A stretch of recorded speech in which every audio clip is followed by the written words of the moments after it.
This episode is brought to you by Anchor FM. If you've ever thought about launching your own podcast or looking for a new host for your current podcast, there's no better way or time than now. Anchor FM is the best podcast host and is completely free. Not only does Anchor not cost you anything, but you can monetize your podcast from the very start with no minimum listener base. All you got to do is go to anchor.fm to get started or download their free app. You can also record straight from the app and post it. It's got tons of features and functionality in the app where you can add background music and you can add your art for your podcast and all kinds of cool stuff. I highly recommend Anchor FM, so get started today with anchor.fm.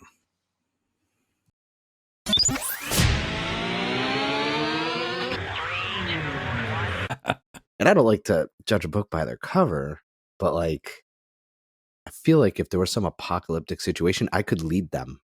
Like, I could be their king. Like, they were like, you like Xerxes? He could tie his shoe. Yeah, he could tie his shoes, and he could speak full sentences to females. He will lead us. I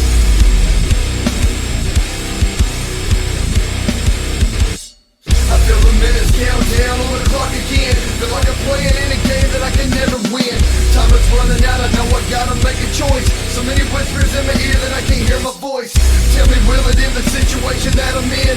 Or am I bound to sit alone, drowning in my sins? Get right or get left, what will it be?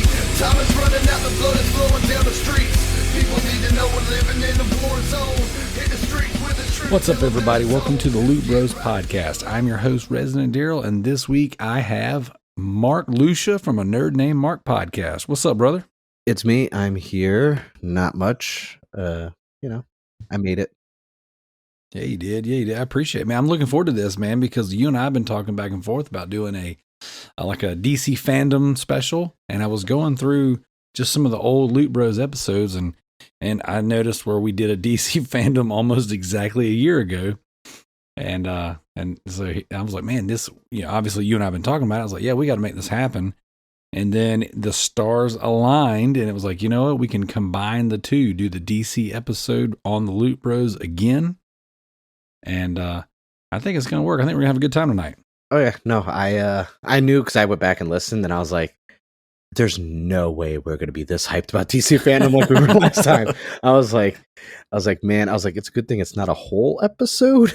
Yeah. Because I can always, because we obviously were talking back and forth about what we saw, and I was just like, man, there's not, like, I don't know how much I'm going to say. We could talk in depth about the all the face-to-face with Patty Jenkins.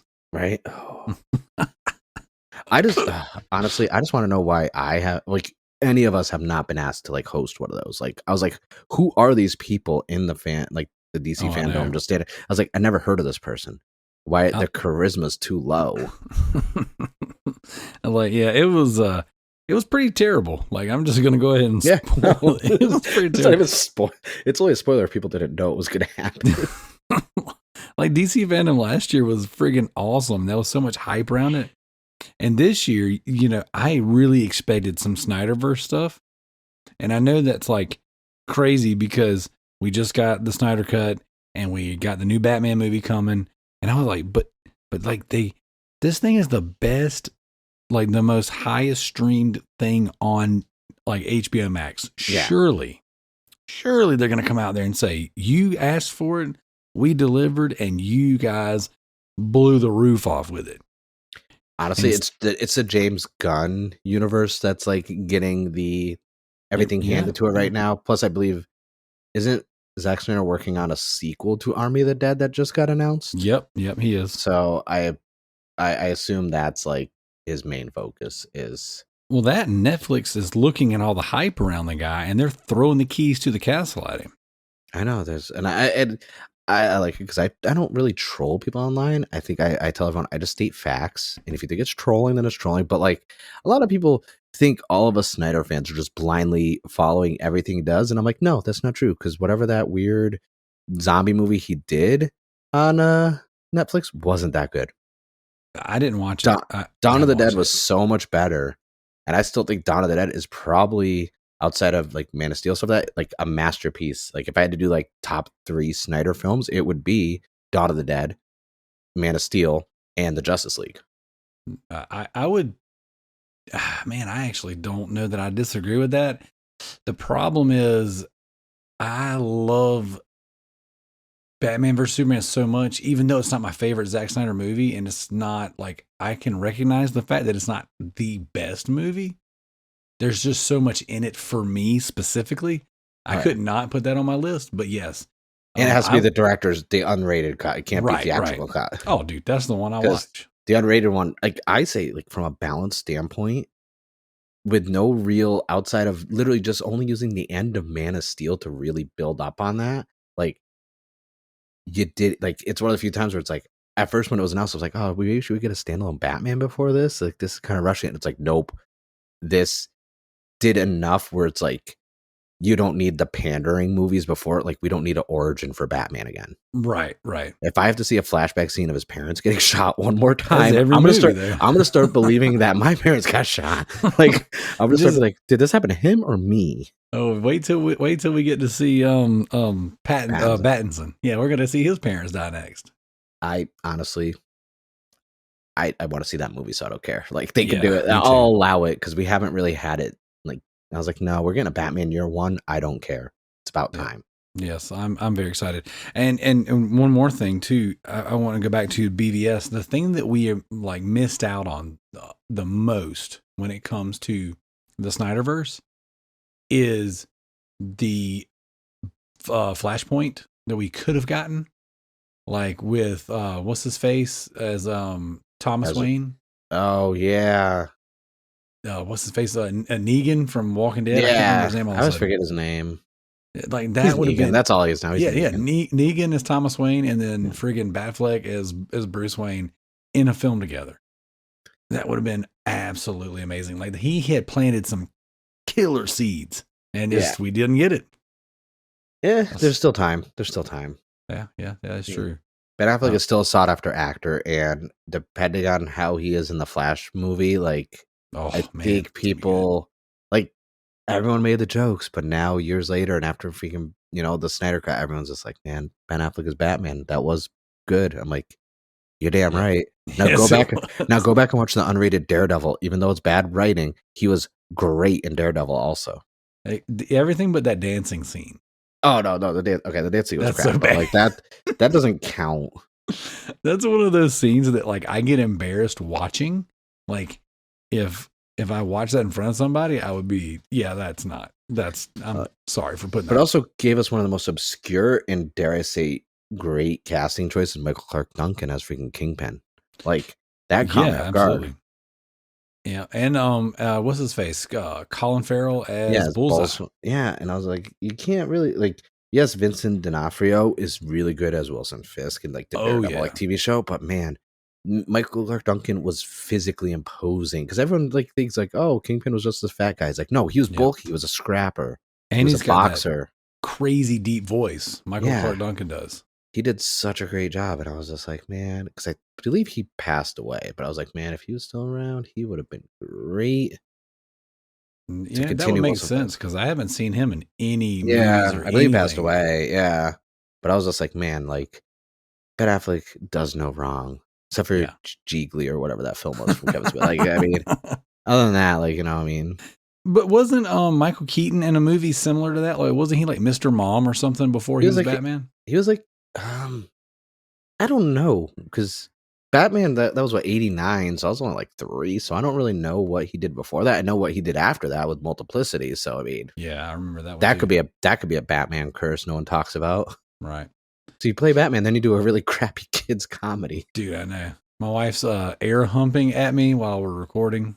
So it's because you're talking about Ben Affleck as Batman. I mean, I'm gonna need you to put that on pause while I'm trying to finish, please. You'd be like, let's start talking about Val Kilmer as Batman. It'll ruin the mood. It'll ruin the mood. Let's go ahead and open the show with a toast. We've been toasting to our Patreon producers. My name is Effing Mayo, MZ Nitro, and CJ, the greatest Sony pony of them all, who is on the run from the Australian government. That actually is yeah, that's a logical reason to be on the run. Especially right now. Yeah, I was like, I don't talk politics, but Godspeed. Yeah, good luck, brother. Yeah, and as the time of your hearing this, there are brand new episodes in the Patreon feed. We have the Super Loot Bros episode. This month, Super Loot Bros is an Alien Isolation review and somewhat spoiler cast. I spent more time doing an actual review of my experience with the game, more so than I did spoiling the plot points of the story. Which, I mean, I don't really think the story had any like crazy spoilers. It was pretty cut and dry for an Aliens franchise. And then you're also going to have the monthly deep dive, which will be The Medium. Ooh. So, spoilers. I really enjoyed that game. Go sign up for the Patreon because the Medium alone, that's worth the price of admission. There you go. Here we go.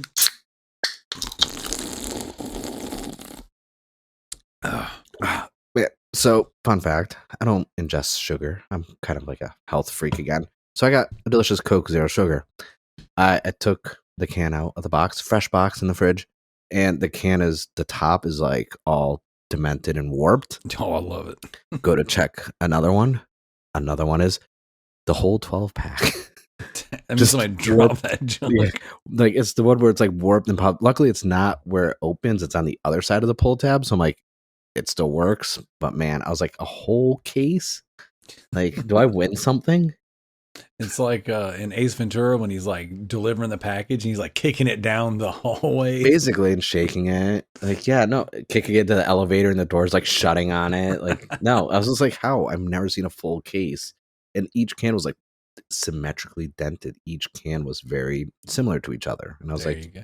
It's like somebody did it on purpose. yeah, it's like someone took all them out of like individual cases and put them in one case and like, no one will ever know. And they're sitting there in the middle of Target with a glue gun resealing it. I do that with eggs. Like whenever I go and get eggs, if they don't have the big 60 count, the 5 dozen or whatever in stock, I'll get like a 18, but I'll open it first and I'll check for broken ones. And if there's broken ones, I'll put them all in one and take out fresh ones. Yeah, that's fine. That's eggs. You're supposed to do that. You can, but like this is like a sealed. You can't like.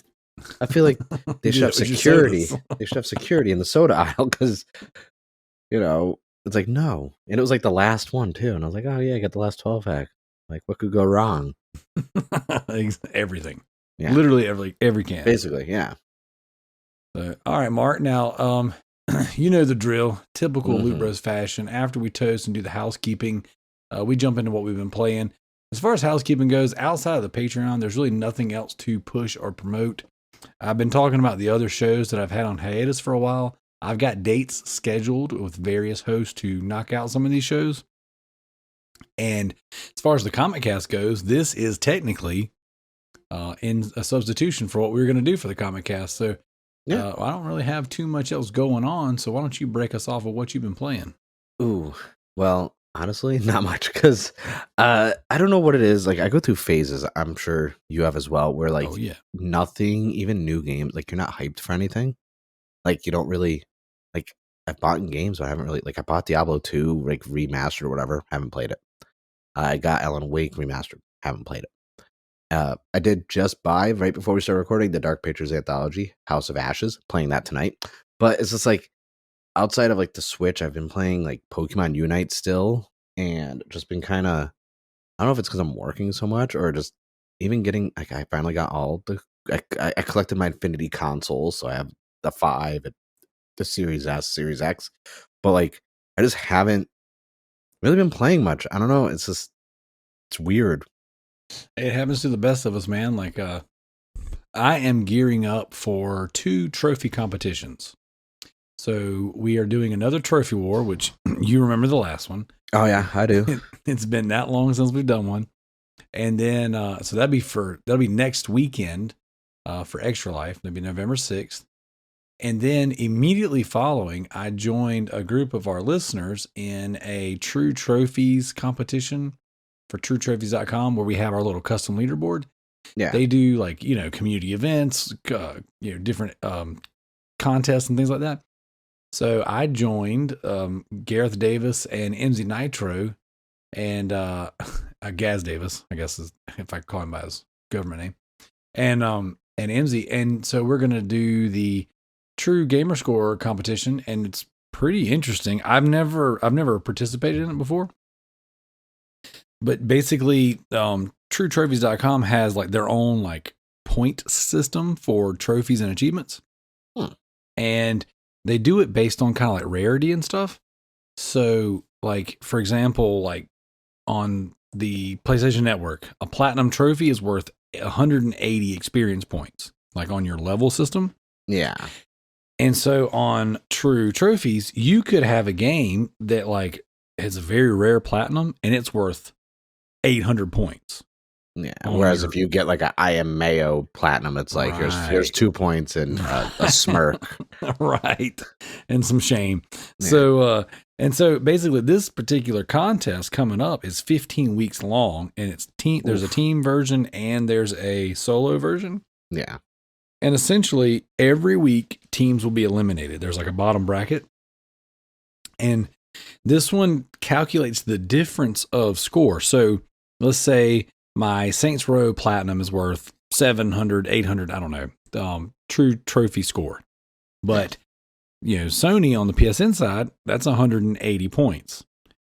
So what they do is they take the 800 minus 180, and then the difference is your score for the competition. And it does it all automatically on their website.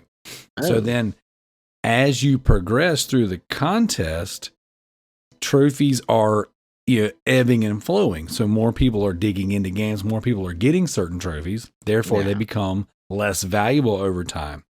So your score ebbs and flows, not only based off of what you've accumulated since the beginning, but also as you're adding to the score as you're progressing. I like that. So realistically, right out the gate, you want to go for the obscure and the harder ones, and then go into the easier ones later on. Because if you start off with the easy ones, by the time you get to the more difficult ones, if they're doing them in the beginning, their value already dropped. Yeah, you'll be eliminated. So, no, it's very interesting. It makes you look at your trophies and achievements in this particular case, just trophies, very differently. Because for me, I've been saying for weeks, I'm in the middle of Saints Row 4. I'm like 63% done with the game. And I'm in the middle of Agents of Mayhem. I'm down to my last like 3 or 4 trophies. Yeah. Well, Agents of Mayhem is worth like mega points because that's a very rare platinum. So my team was like, "Hey, stop playing that game, right? Like, until the competition." And that's one that I'll continue to grind. But like, I don't even know. I mean, like that's one I want to get that platinum early because that'll be a large amount of points. And then same thing for Saints Row. Even though Saints Row is not a hard platinum, it's a decent amount of points. So I'll be saving these games for that contest. And then it got me looking through my stack over here, and I'm like, well, I want to play this, this, and this.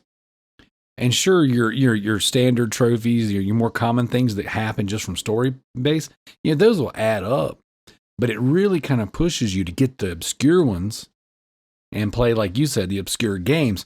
So I started looking at my PS3 collection. I'm like, there's a handful of games that I've got set up like on the event that we're running for Loot Bros, the Backlog Beatdown. On my next list, I've got games that I've set on the show I'm going to do.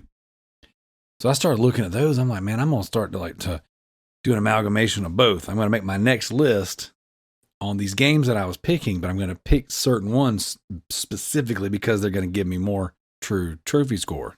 Yeah. So pretty interesting. So I say all that to say I haven't been playing much because I've got 2 events coming up and I need to save all my trophies.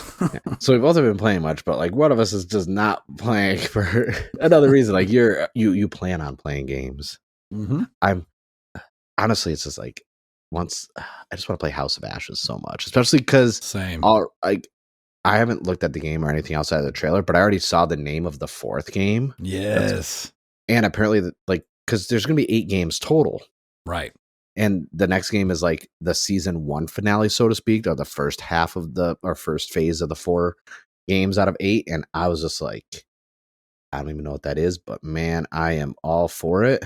Like this, I don't even just from the name alone, I didn't want to see the the trailer or anything for it, just by the name alone. I'm like, oh man, are we gonna get some Conjurings finally interjected in this series? Because I've been waiting for it.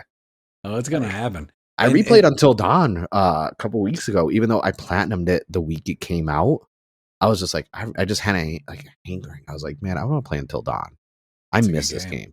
And I was playing it. I was like, if I had to list all the Sony exclusives, because I'm not a Sony fanboy. I love all my consoles. I love video games. If anything, I'm a DC fanboy. And I was just like playing this, and I was like, this could be like prime top PlayStation exclusive. Because from a horror game standpoint, 100%. Like, and I was like, it just innovation. It didn't seem gimmicky because everyone was trying to do the light bar. And, how the PlayStation Move and the PS3 and stuff was very gimmicky. This was just, like, I have a PlayStation VR just for the Inpatient and the Carnival Blood. I mean, I played Resident Evil 7, but I bought the VR for those two games. I bought those games, but I get so sick in VR. I have not played them.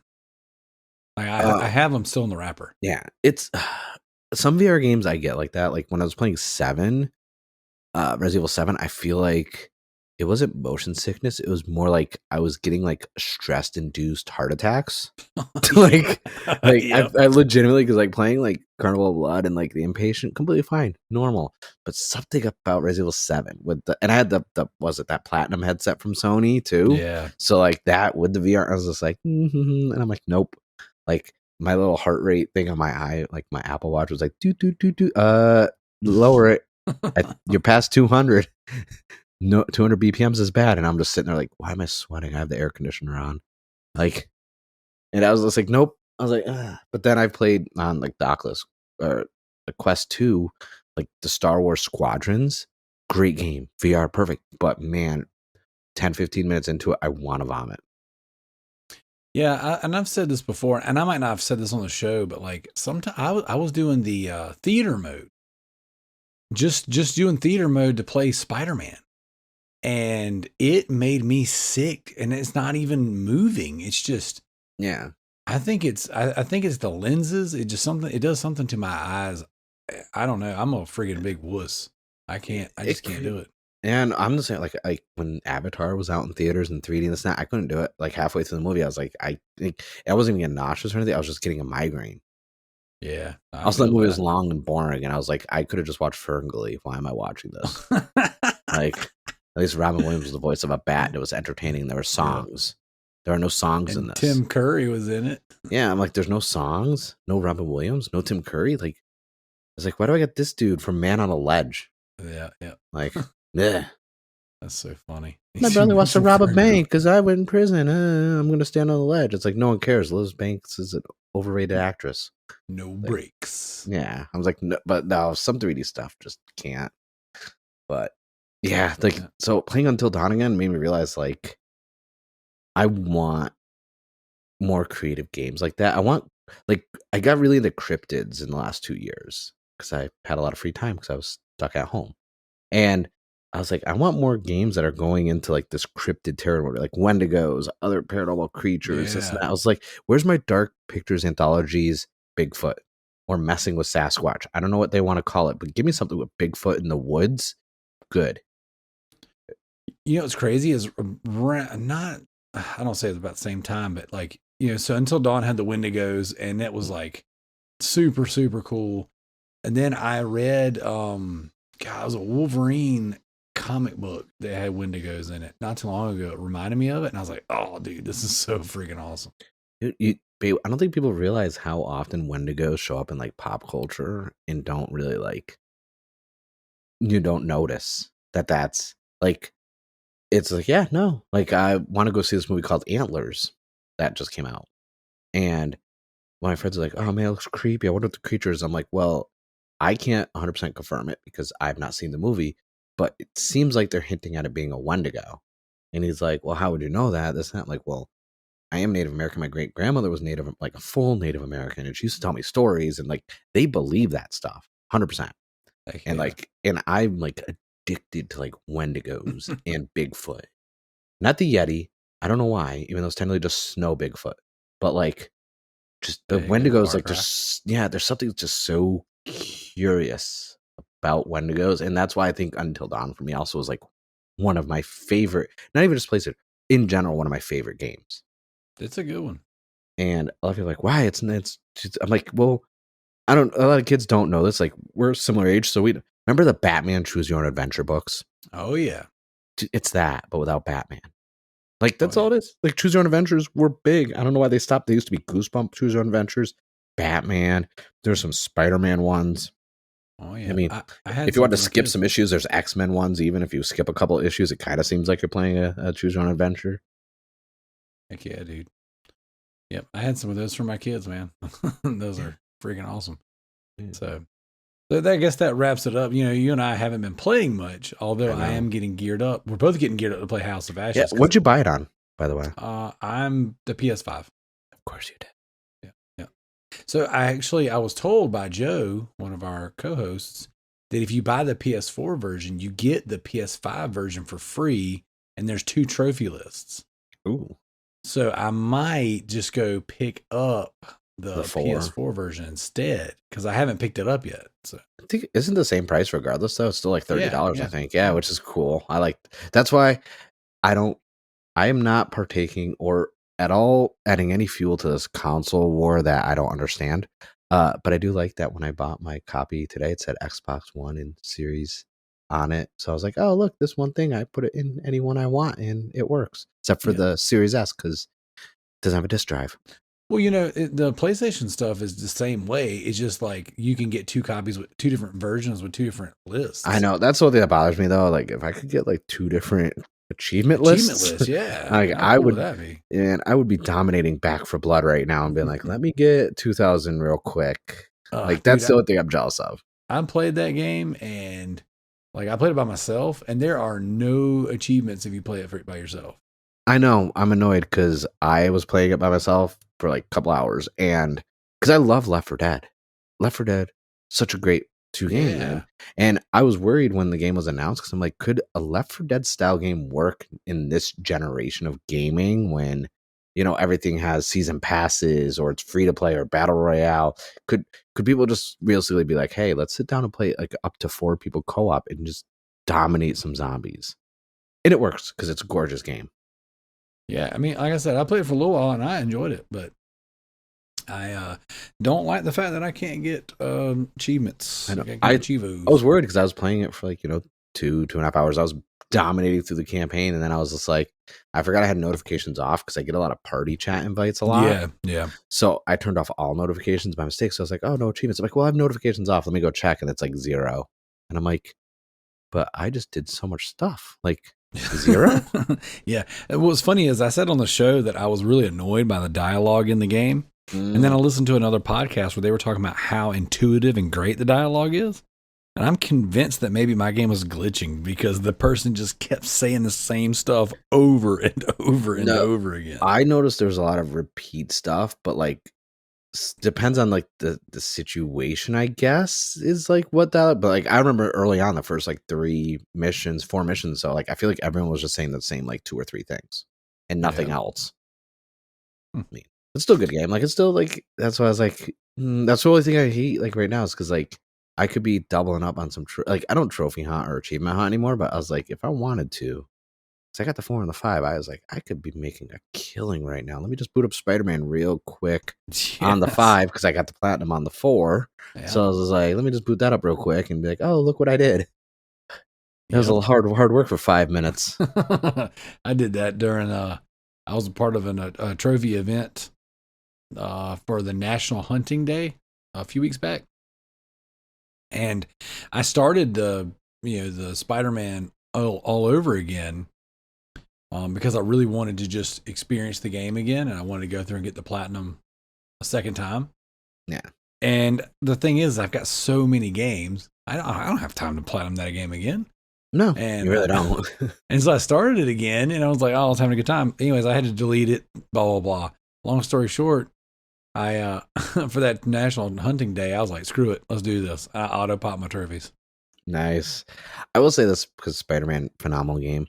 I don't care that it's Sony exclusive, it's not, man, but I genuinely feel bad for people who can't find a 5 and don't want to go and buy a 4, because why would you want to go back and buy old tech just to play Spider-Man? You want the newer one, because that game is so good. And it's one of the few times where it's like, it has nothing to do with console. I just wish it wasn't a console exclusive, because I want everyone to be able to play that game.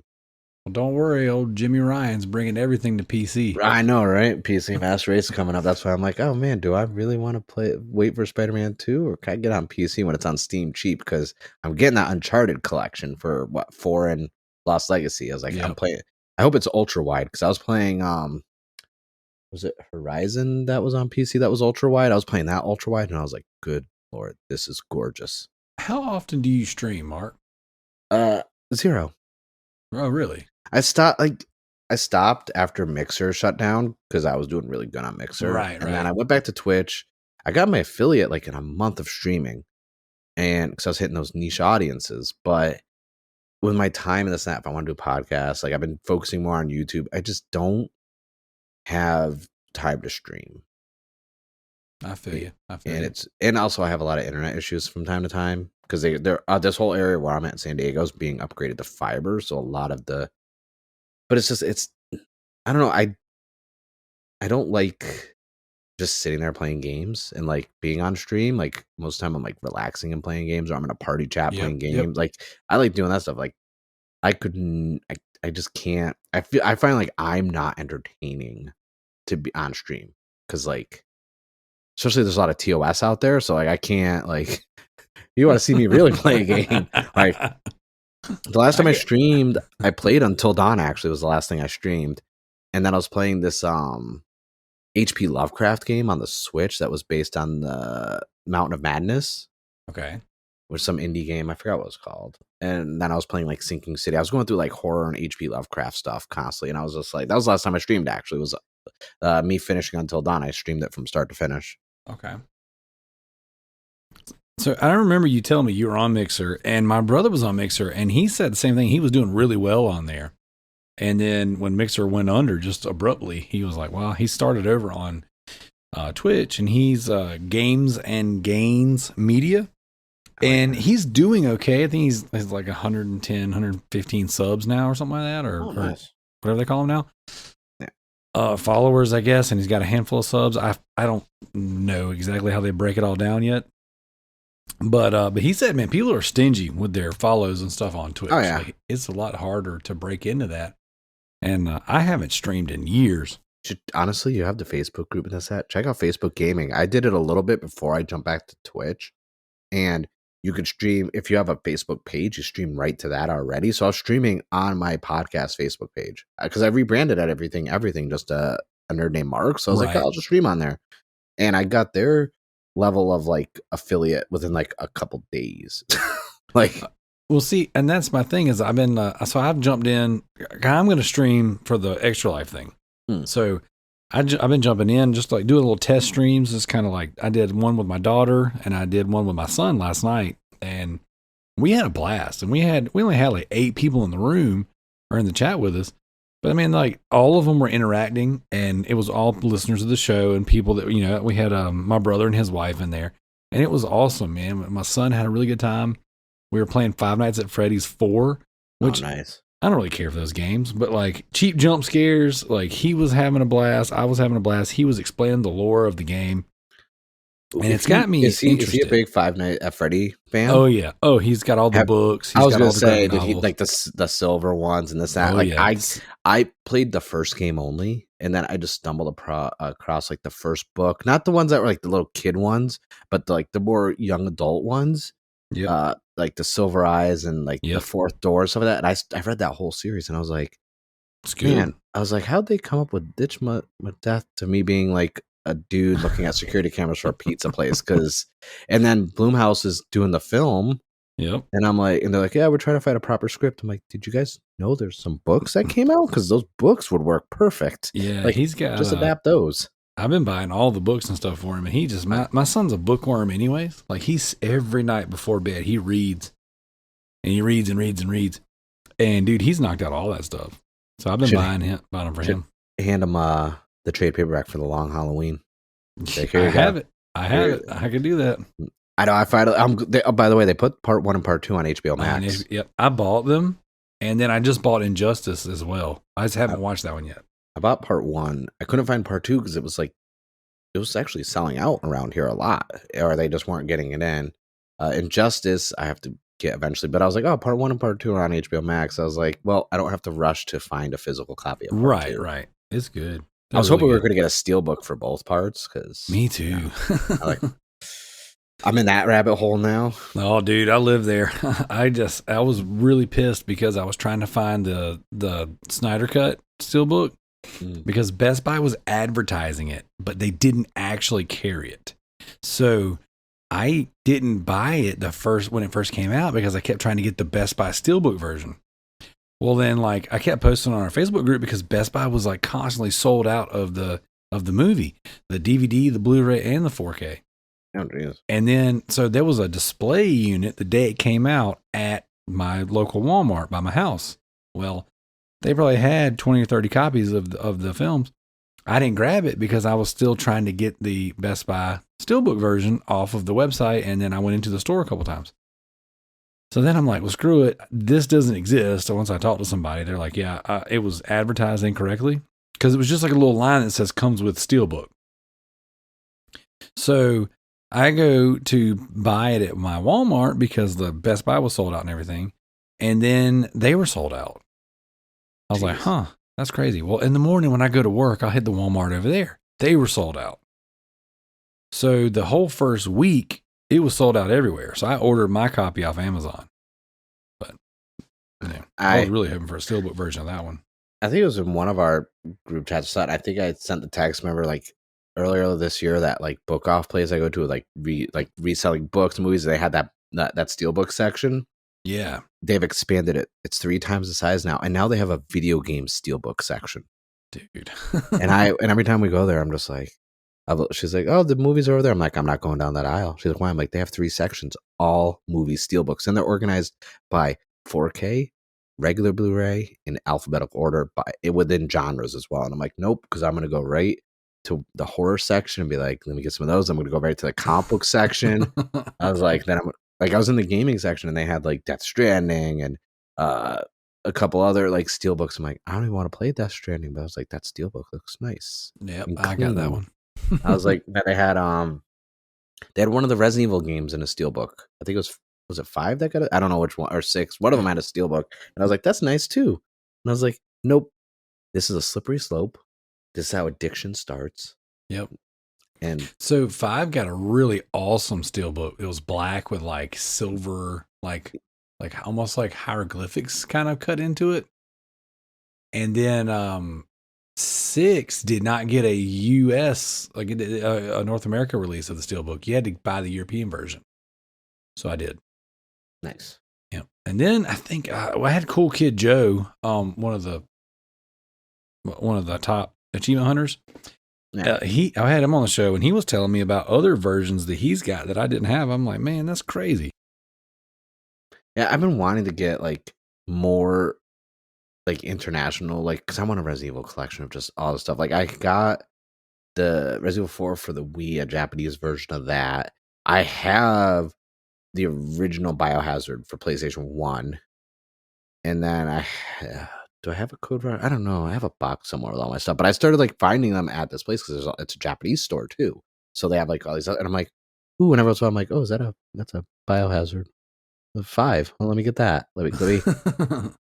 I was like, I just want all things Resident Evil. I just want a nice collection. I still have the chainsaw controller. Yep. So do I. And I was like, I just need it's kind of like my console collection. I have every special edition Halo console, and I'm contemplating getting the newer one. And then I have all except for I think it's the 1X for Gears 5. I have all the other Gears of War consoles also. I just love those, and I like limited edition consoles. I found a Final Fantasy 13-2 Xbox 360. What? I didn't even know they made one, and it was $45 at the shop. And I was like, "Does it work?" They're like, "Yeah." Do they want to test it? I'm like, "No, because I'm not going to use it." Yeah. They're like, "Do you want it?" I'm like, "Yeah, of course I do." Well, you said you weren't going to use it. I'm like, Yeah.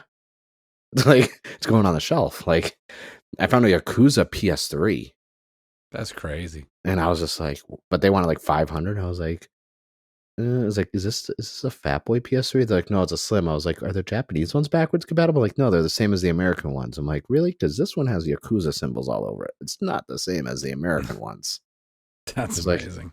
I was like, but $500 is a lot. And the PS4 was already like, this is when the PS4 Pro was out. So I was like, the PS3 being 480 plus tax. I was like, that's still kind of high. Yeah. I was like, I'd give you 100. No, well, I mean, I've got my fair share, but we need to jump into a few things real fast and then get into our DC FanDumb because we are getting carried away here. I know. Well, I figured because we're not going to have much to say. But, like, I feel bad. Like before we hype up stuff, and I'm just trying to warn you guys ahead of time. Let's talk about all these other cool things. Yeah, we're talking cool things, and it's like, like you want to build up to something great. It's like we're just giving you a bunch of great, so that way you're just like, well, it was bad, but at least we got all this other stuff before. There you go. Here's all this other cool stuff that existed that was not at DC FanDome. So, real quick, we're going to head over to our leaderboards. I want to give these nerds their due because I am not at the top of the leaderboard because I'm prepping. The Loot Bros True Trophy leaderboard. We got Stink Palm in first place with 84 trophies. Good job, Jared. Dude's got 2 brand new twins at the house, and he's still knocking out some games. I've seen pictures. He's got like his oldest hanging out with him. He's got 2 twins feeding in his arms, and he's still got a controller in his hand. And he's even sometimes got his controller in between his feet, playing with his toes. We got Tricky Mick in second place with 45 trophies. He's finally playing some games. It's not the division. We got Mr. TMNT 84 with 33 trophies. Now, last week, Joe got really embarrassed and really showed up on how many trophies he did not get. Straight up scrub status.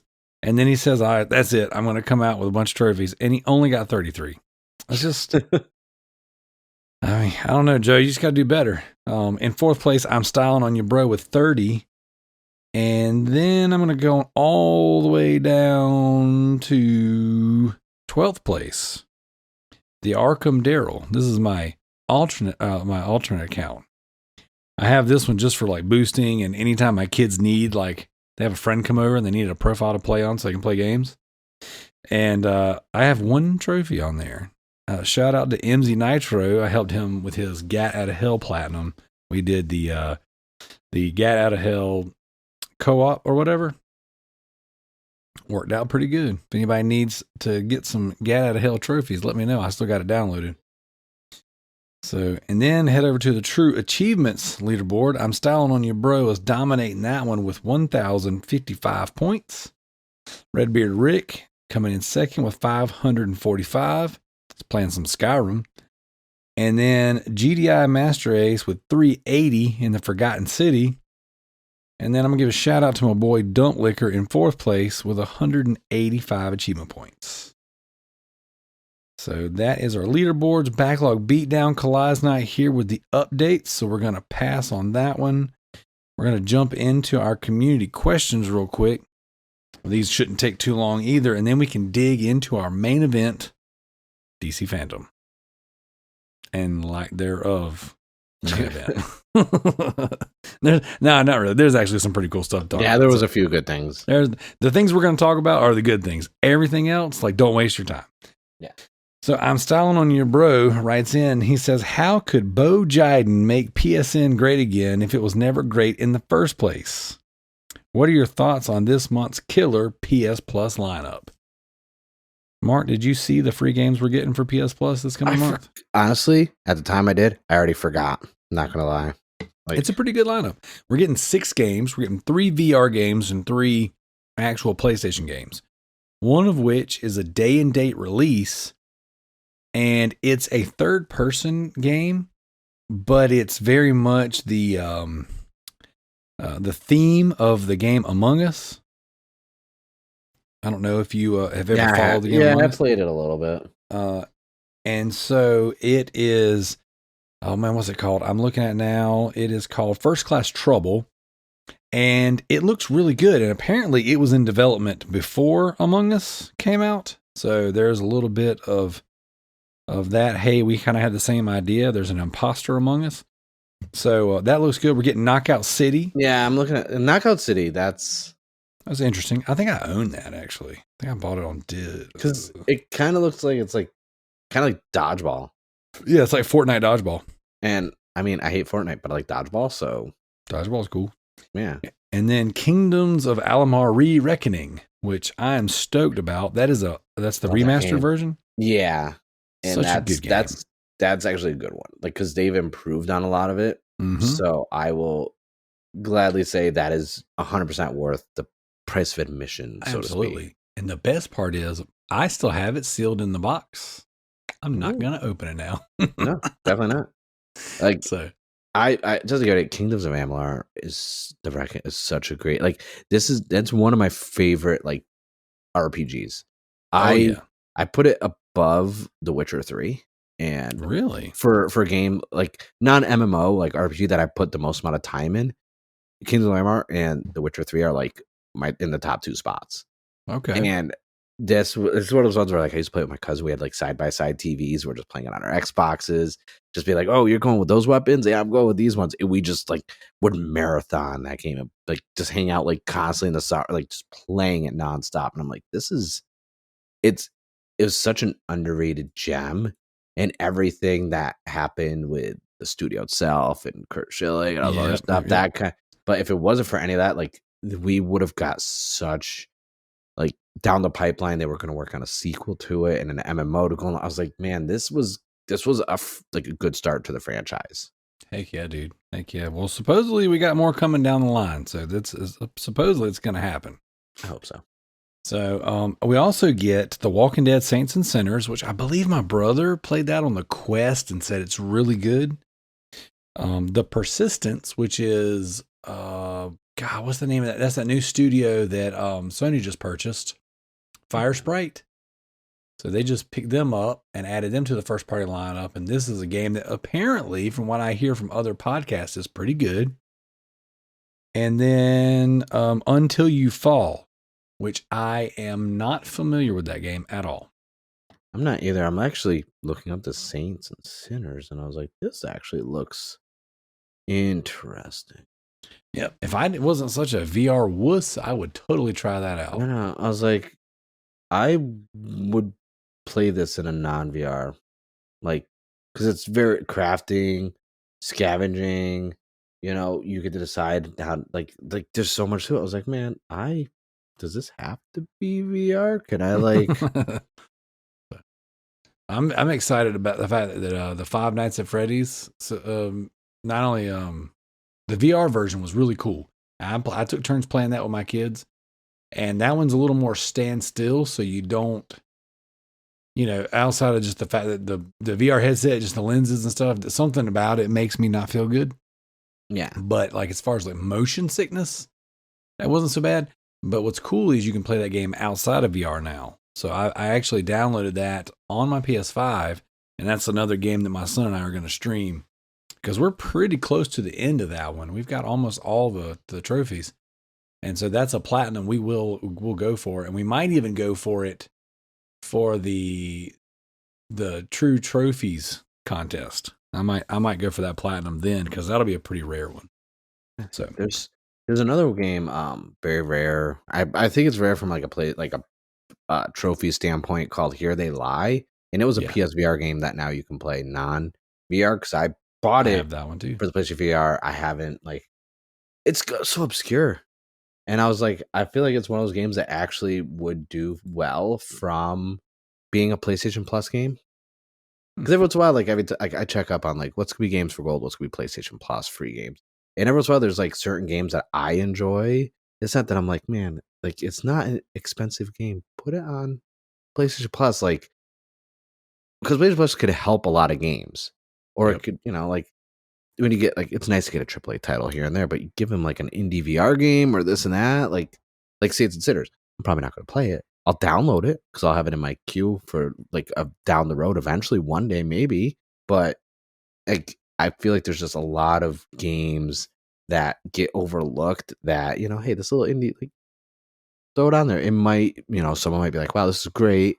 Or someone, you know, and it might get some like fan backing behind it. And the next thing you know, we're getting a better iteration or another game down the pipeline that's better because they got the funding to make another one. Absolutely. Absolutely. So, so I think the lineup is good. I'm styling on you, bro. I do think that PS Now is already great. So I don't think that we have to worry about Bo Jiden making PS Now great again. I think it's already great. As a matter of fact, I re-upped my PS Now today. Oof. I still have a love-hate with PlayStation Now. Like, I like it runs better on my PC with the streaming games than it did like on the 4 streaming some of the games. I just like more like the lineup has gotten so much better, far superior. Like, you know, they have The Last of Us Part 2 on there. Yep. Final Fantasy 8 Remastered, I believe, is on there now. Killing Floor 2, love Killing Floor, such a great game. Yes, it is. So, like, you know, and then they're having like, you know, I believe, well, I'm actually going to pull it up now so I don't sound like an ass and I have my research number. Red Dead Redemption 2 is leaving on the 1st of November. Same with Nier Automata. So if you are, you know, like, hopefully you guys didn't miss out on that. But I'm just like, it's such a good service. I don't know, there's something, I just wish it was a little more fine-tuned. Like, it took them too long to fine-tune the network side of it. And I feel like that's kind of like, I still have a bitter taste about it. Because, like, when I was trying it out, you know, when it first came out, I spent all the money, this and that. And it's like, I was trying to play, because I had a PS4, I didn't have a PS3 anymore because it broke. I just want to play Assassin's Creed Rogue. That's all I wanted to do. Yes, I just want to play that game. Yeah. And it was on PlayStation Now. I couldn't make it to hit the start button to start the game. The opening, Ubisoft, and the little intro video, I couldn't make it past that. Yep. And I was like, really? And then I tried again. But I will say some games were really good. Like, I was playing one of these like, because I grew up in a family like with racing and NASCAR and the Busch North series. I guess they renamed them all to non-alcohol and cigarette related companies. So I don't know what they're called anymore. And I was trying out like one of the newest NASCAR games on PlayStation Now on the PC. And I was like, why this is running so smooth? Because you can't tell how good latency and lag is until you're playing a racing game. Oh, yeah. And this game was running perfect. And that's when I was just like, you know, if Sony could find a way to let us install games on the PC like Game Pass Ultimate, it would be over. Even if it's like installing like half, just so, you know, it's not as so reliant on your internet. Right. Because the library has gotten really good. And I'm not going to recant any of the negative shit I've ever said about PlayStation Now, because I've always done it from a constructive standpoint and to defend Game Pass in its ultimate standing as the best out of all of them. And it's not as bad as Nintendo's $60 a year stupid, here's 4 N64 games and 6 Sega games, and here's some Animal Crossing DLC. And I'm just like, for how much? And Link is red in Ocarina of Time for some reason. Like his little tunic is red. So don't even get started on Nintendo's bullshit. Hey man, the Nintendo fans will never say a word. They're gonna take their drift controllers and pay their $60. I've never gotten drift in the 4 years I've had my Switch, so I'm lucky. But the moral story is PlayStation Now, I will say, if they could just include it with Plus, like a bundle like Game Pass Ultimate, and maybe just fix the network a little bit more, I would put it on par with Game Pass. Oh yeah, I think it's great, man. I've always been a big fan of it, even back when you just used it to rent games. You know, I'm old enough to remember when PS Now was a rental service. It was the first of its kind, and I thoroughly enjoy it. And I actually stopped subscribing to it for just a little while because like I wasn't playing anything on it. I mean, I do the yearly, so I just kind of, when I use it, I use it. When I don't, I don't. But I actually just re-upped on it because I tend to not use it as much because I own most of the games on there. But what I love is the fact that I can play PS3 games on my PS5. And granted, since I'm hardwired, I don't usually have any latency issues. Yeah. But I mean, I remember using PS Now on my PS Vita, and it was friggin' awesome. That was so cool. The Vita. Yep. R.I.P. baby. No, I got a new one finally. Oh, I want the blue one so bad. That's the only one I don't have because I have a black one and a white one now, and I was able to get them both with a box. But I was like, I need the blue one, and I was like, I actually loaded up the other day because I was going to play some Danganronpa, and I was like, man, I was like, this handheld. It's so good. I actually, so good. Since the last time we talked, I picked up a black and a white PSP Go. Pristine condition. I have my white one originally still that I bought when it came out. Like the Go was actually pretty neat. I forgot when I was looking at mine the other day and I was like, I forgot it's not just white or black. It's glittery. It's got a little sparkles. bit of it sparkles. It's definitely good. Yeah. All right. So PlayStation Now more of the store. PlayStation Now, like I would say it's a necessity now to have if you want, especially for what you said, PS3 games. That's the thing for me. I don't have a PS3. Yep. I have a Fat Boy one, but I don't want to risk it dying. So not only that, but like downloading and updating the fat one is so slow, dude. It has the old network chips and stuff in it. It's so slow. I don't even have it connected to the internet when I use it. I strictly so I could play the PS2 games because I have the backwards compatible one. And I'm like, nope. That was like, this is strictly in case I want to play Xenosaga. Because that's one of the few PS2 games that, I have no access to play anywhere else outside of actually a PS2 or a fat PS3. Yep. I feel you on that one. Yeah, I actually just picked up another PS3, one of the George Foreman ones. I picked up one of those at a yard sale last week. So, all right, Gareth Davis writes in. He says, can we encourage more of the Loot Bros community to form teams and enter the GTT SC event on True Trophies? MZ Nitro writes in and says, yeah, he agrees with that unless you're all scared. And I kind of want to kind of back that up. I'm like, yeah, I agree. Loot Bros community, the TrueTrophies.com is where you want to go. The GTTSC is the name of the event. Sign up, put together a community team. Maybe the trophy whores will come on there. And I don't understand why they don't participate in all these nice trophy competitions. I am going to invoke my Fifth Amendment rights under the Constitution of the United States of America to not say anything that would be incriminating me, self-incrimination. So, Fifth Amendment. My trash talking days are over. The second he made it a one-on-one extra life thing, I was like, okay, it's for the kids. I don't care. But let's face it, there's a reason why. Because he was all gung-ho with the trash talk, and then some of those TW fan, I should say, can't say plural, started trying to come at me, and I was like, nah. I was like, I see you're trying to butter your biscuit a bit. I'm gonna let it be. I'm not gonna invoke what's inside of me that ruins people. I mean, if you want to know, just ask the Tommy gun. He still has no bullets in the chamber. Like we had to squash that real quick because I can cross lines. I can hurt feelings, but I was kind of mad that I was like, oh, it's for the kids though. So I'm like, that's a good cause. Nice. Have at it. But there should have been some teams and it should have been a war.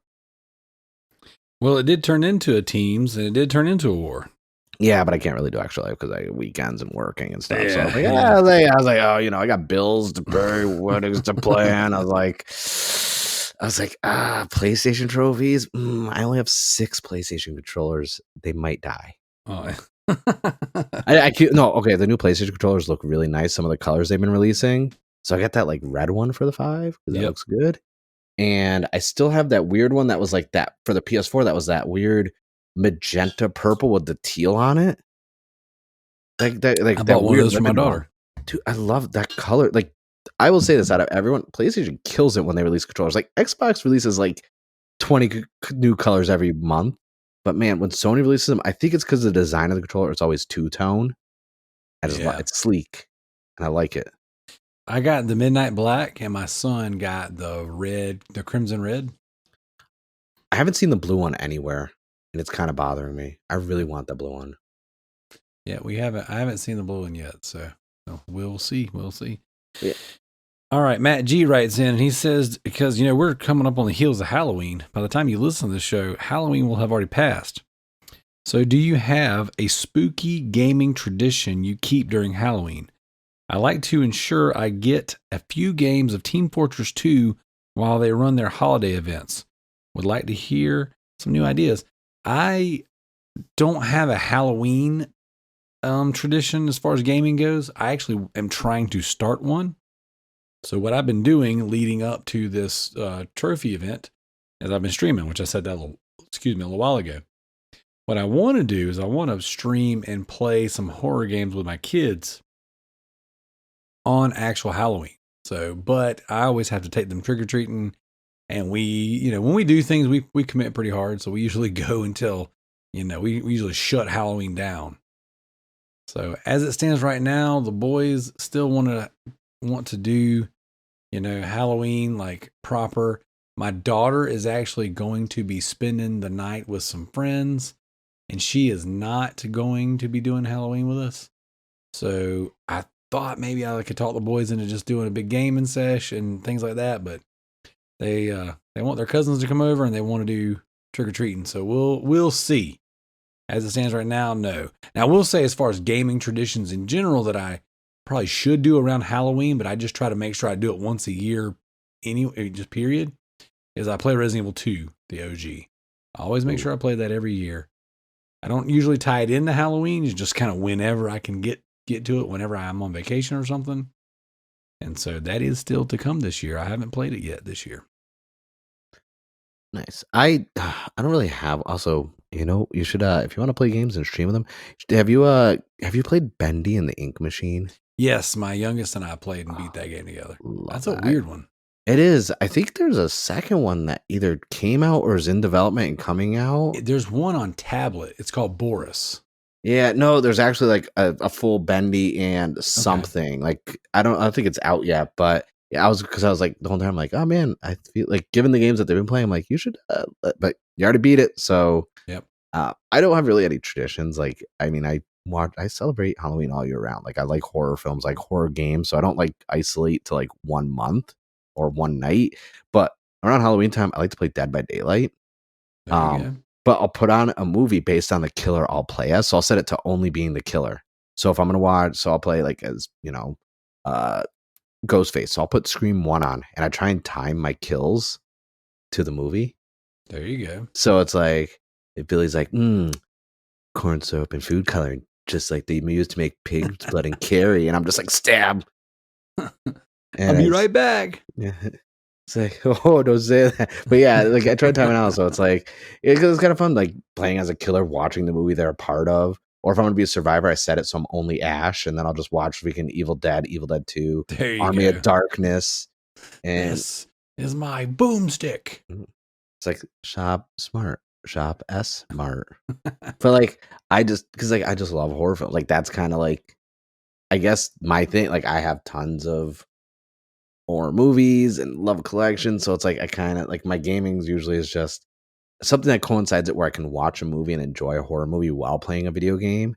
But now the new one, we're kind of starting, thanks to the last 3 years of Supermassive Games with the Dark Pictures anthology, is now the theater co-op couch mode for the Dark Picture games. Because last year we did Little Hope and it was fun, and the year before that I played Man of Medan and she watched, and we played until dawn. I played. She made the choices. But we're going to be doing that with House of Ashes. So that's kind of cool. As long as these games keep being annual, I got 5 more years of this happening. So at least I know where I'm going to be around Halloween between now and 2026. There you go. Yeah, like I said, I'm going to pick mine up tomorrow.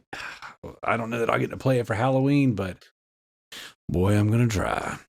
I definitely want to get on the 5. I'm probably gonna, because like I have the other 2 on the PS4, but like it's one of those things where it's like I'll keep buying it to support them. Like they want to put it on the Switch, I'll buy it on the Switch. Like go ahead. Like it's such a novel idea, and no one is like, I would have never thought we would have gotten annual horror anthology video game series. Like, and we still got the curator with that badass intro song. Oh my god, that intro! It's on my phone. Freaking good. Like it's been this will be 3 years since the first, like, since Man of Medan came out, and like that song is still so good. Like, I want to go buy another guitar because like my guitars are back home on the East Coast, and I just want to like sit around and just do that riff all day, just walking around with one of those like portable amp packs and just like just doing it, but like, on this road, dude, just walk around San Francisco doing that, man. I just go everywhere. Like I'll be at work and like people will be like in meetings, and I just come in with the guitar. I'm like, and they're like, "What are you doing?" I'm like, "What?" I'm the curator.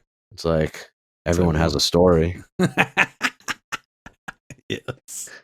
But yeah, no, there's Halloween traditions are not like, I don't know if it's because like I never had any like really growing up besides like trick or treating. But like now that we're adults, like trying to like come up with like unique Halloween traditions, especially with like gaming, because like, you know, we didn't really get, you know, as many games released every year like we do now. So now it's kind of cool with like all these different media formats and how everything like you can kind of create your own. So I'm kind of curious, like there should be a thread on the group, like after Halloween, what you guys did, gaming, Halloween tradition you guys making your own, let us know. Cause like I'm curious, cause I'm gonna steal those ideas. Just letting you know. There you go. There you go. We can do that. We can make that happen. Not only that, we could do that in the Discord as well. Get a nice little room in there for that stuff. So I'd like to see what everybody's doing too, man, because like I said, I really wanted to do things different this year, but I'm not gonna spoil my kids' Halloween. So if they want to go trick or treating and do their thing, I'm gonna do it. I'm gonna stay up late and play games anyways. But yeah, there's definitely a difference in the quality of my game time. Like when I go walk freaking 5 miles around the neighborhood, trick or treating and hustling, and then I come back, I'm like, you know what? I'm tired. I'm just gonna sit here and grind out missions on Saints Row. So, all right. CJ writes in with the final question this week. And he says, the latest Neptunia Cross Senran Kagura Ninja Warriors has shown an increasingly alarming problem with these series in relation to the breast size. The Senran girls continue to grow to a magnificent tit-to-head ration of 2-to-1, with the Nep ladies have been trailing behind for years.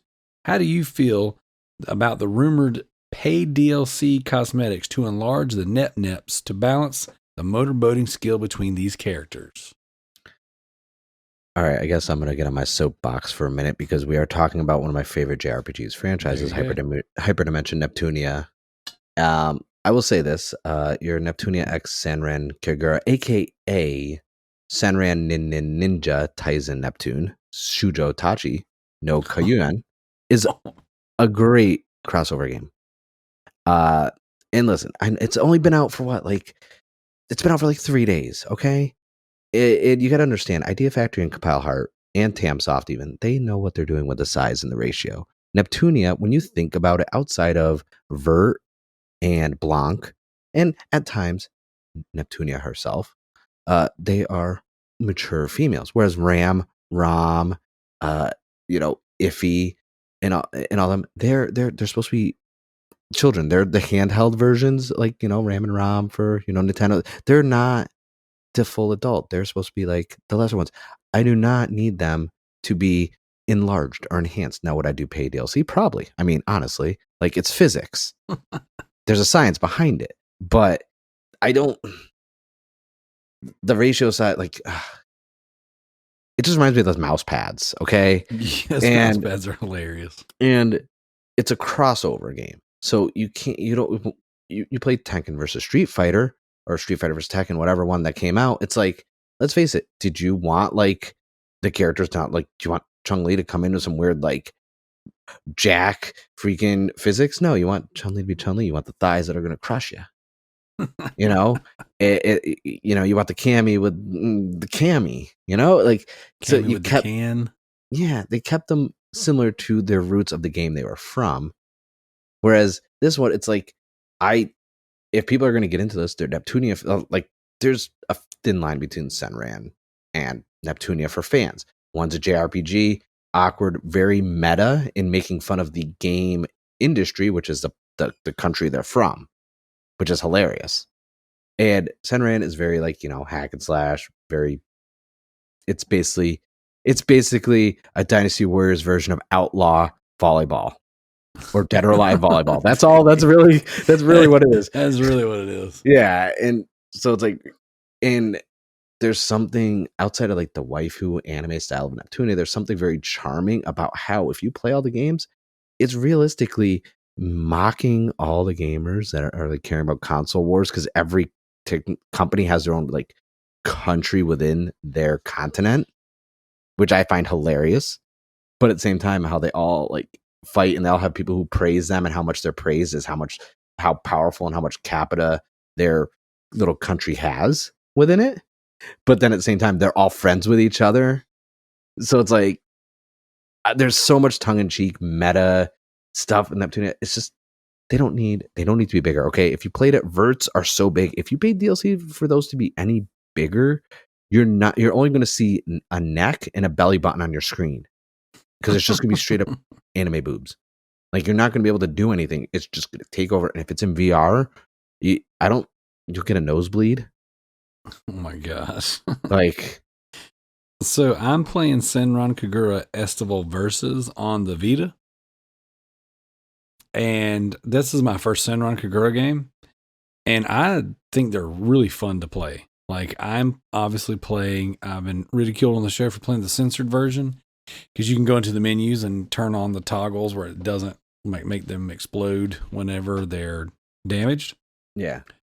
And so I've been playing, the game, and it's a lot of fun. Like, it's a really, really good game. I've played one Neptunia game. I played Neptunia blank versus Monsters. Does that sound right? Oh, the was that the hack and slash one? Yeah, it was. I mean, yeah, the like games are almost identical, really. Yeah, no, that was like a crossover one. I don't know if they ported that to the console. I know that was on the Vita. That one was good. I know it's on Steam now too. That one was good. They did a Sega Girls one. They did. Oh no, not Sega Girls. They released a side scroller called Super Neptunia RPG, and it's just 2D side scroller. Love it.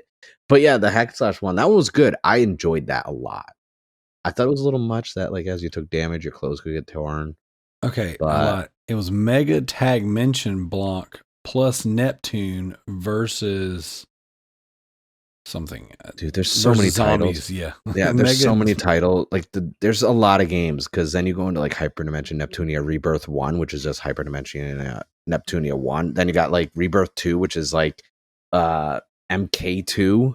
And I was like, why couldn't you just name it 2? And then they have Hyperdimension Victory, which is 5, but the V is for the Roman numeral 5. But then they have Victory 2, but it's V// for 7, but it's not 7. It's just Victory 2. And I'm like, who's naming all these? Like, but the Senran games are fun. I only played a few of them.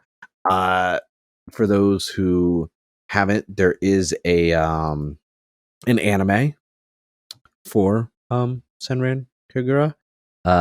It's hilarious. A lot of fan service. So for those of you who like your anime waifus, go ahead and check that out. That's all I'm saying. I do not. Yeah, it's inappropriate. Yeah. If you think the game is fan servicey, but yeah, off topic. No, not really on topic, because tits. But yeah, I don't know. I don't even know if he was joking about the paid DLC. Honestly, you know what? I don't know either. It's CJ, so and the mess up thing is, I could see it being a thing, because there's a lot of pervs out there on the internet. I'm one of them. But it's one of those things. Okay, if you got to start doing paid DLC to like modify visual appearance of your characters, and it doesn't add anything to the gameplay or this and that, that's where I draw the line on what DLC is. Because I had that issue with the wrestling games. Remember, they had used to like the N64 ones. You played the N64 ones. You unlock. You go through the Royal Rumble. You make it to the end. You unlock Andre the Giant, Pat Patterson, Gerald Briscoe. Even though they all were trash. Why would I have to make it that far? But like now, it's like when they started with like WWE like 13 and 2K14, it's like, oh, pay $1.99 to get the accelerator. Accelerator pass, yep. And I'm like, you're telling me people don't want to play and unlock stuff? Like, and that's like paying $1.99 to unlock stuff, this and that. But like, and I'm okay with that DLC. But paying to modify the chest, breast region of a character, that's weird. I mean, people pay for it in real life, so I know, but that's different. That actually enhances things in real life. That adds to the gameplay. The problem is in the video game, it doesn't. Real life, no, that's 100%. That's an upgrade. That's like going from a PS4 to PS4 Pro. Okay, I will support that. Like, my body, my choice. You go right on ahead. That's hilarious. Is that each? Do they get a buy one get one half on? Oh my gosh. All right, so that is the end of our community questions. Thank you guys so much for writing in, whether you put it in the Discord, you put it in the Facebook group. Now, Mark, I think that so far this episode has proven you are the best guest to bring on, because everything we've talked about, even the community questions, have been right up your alley.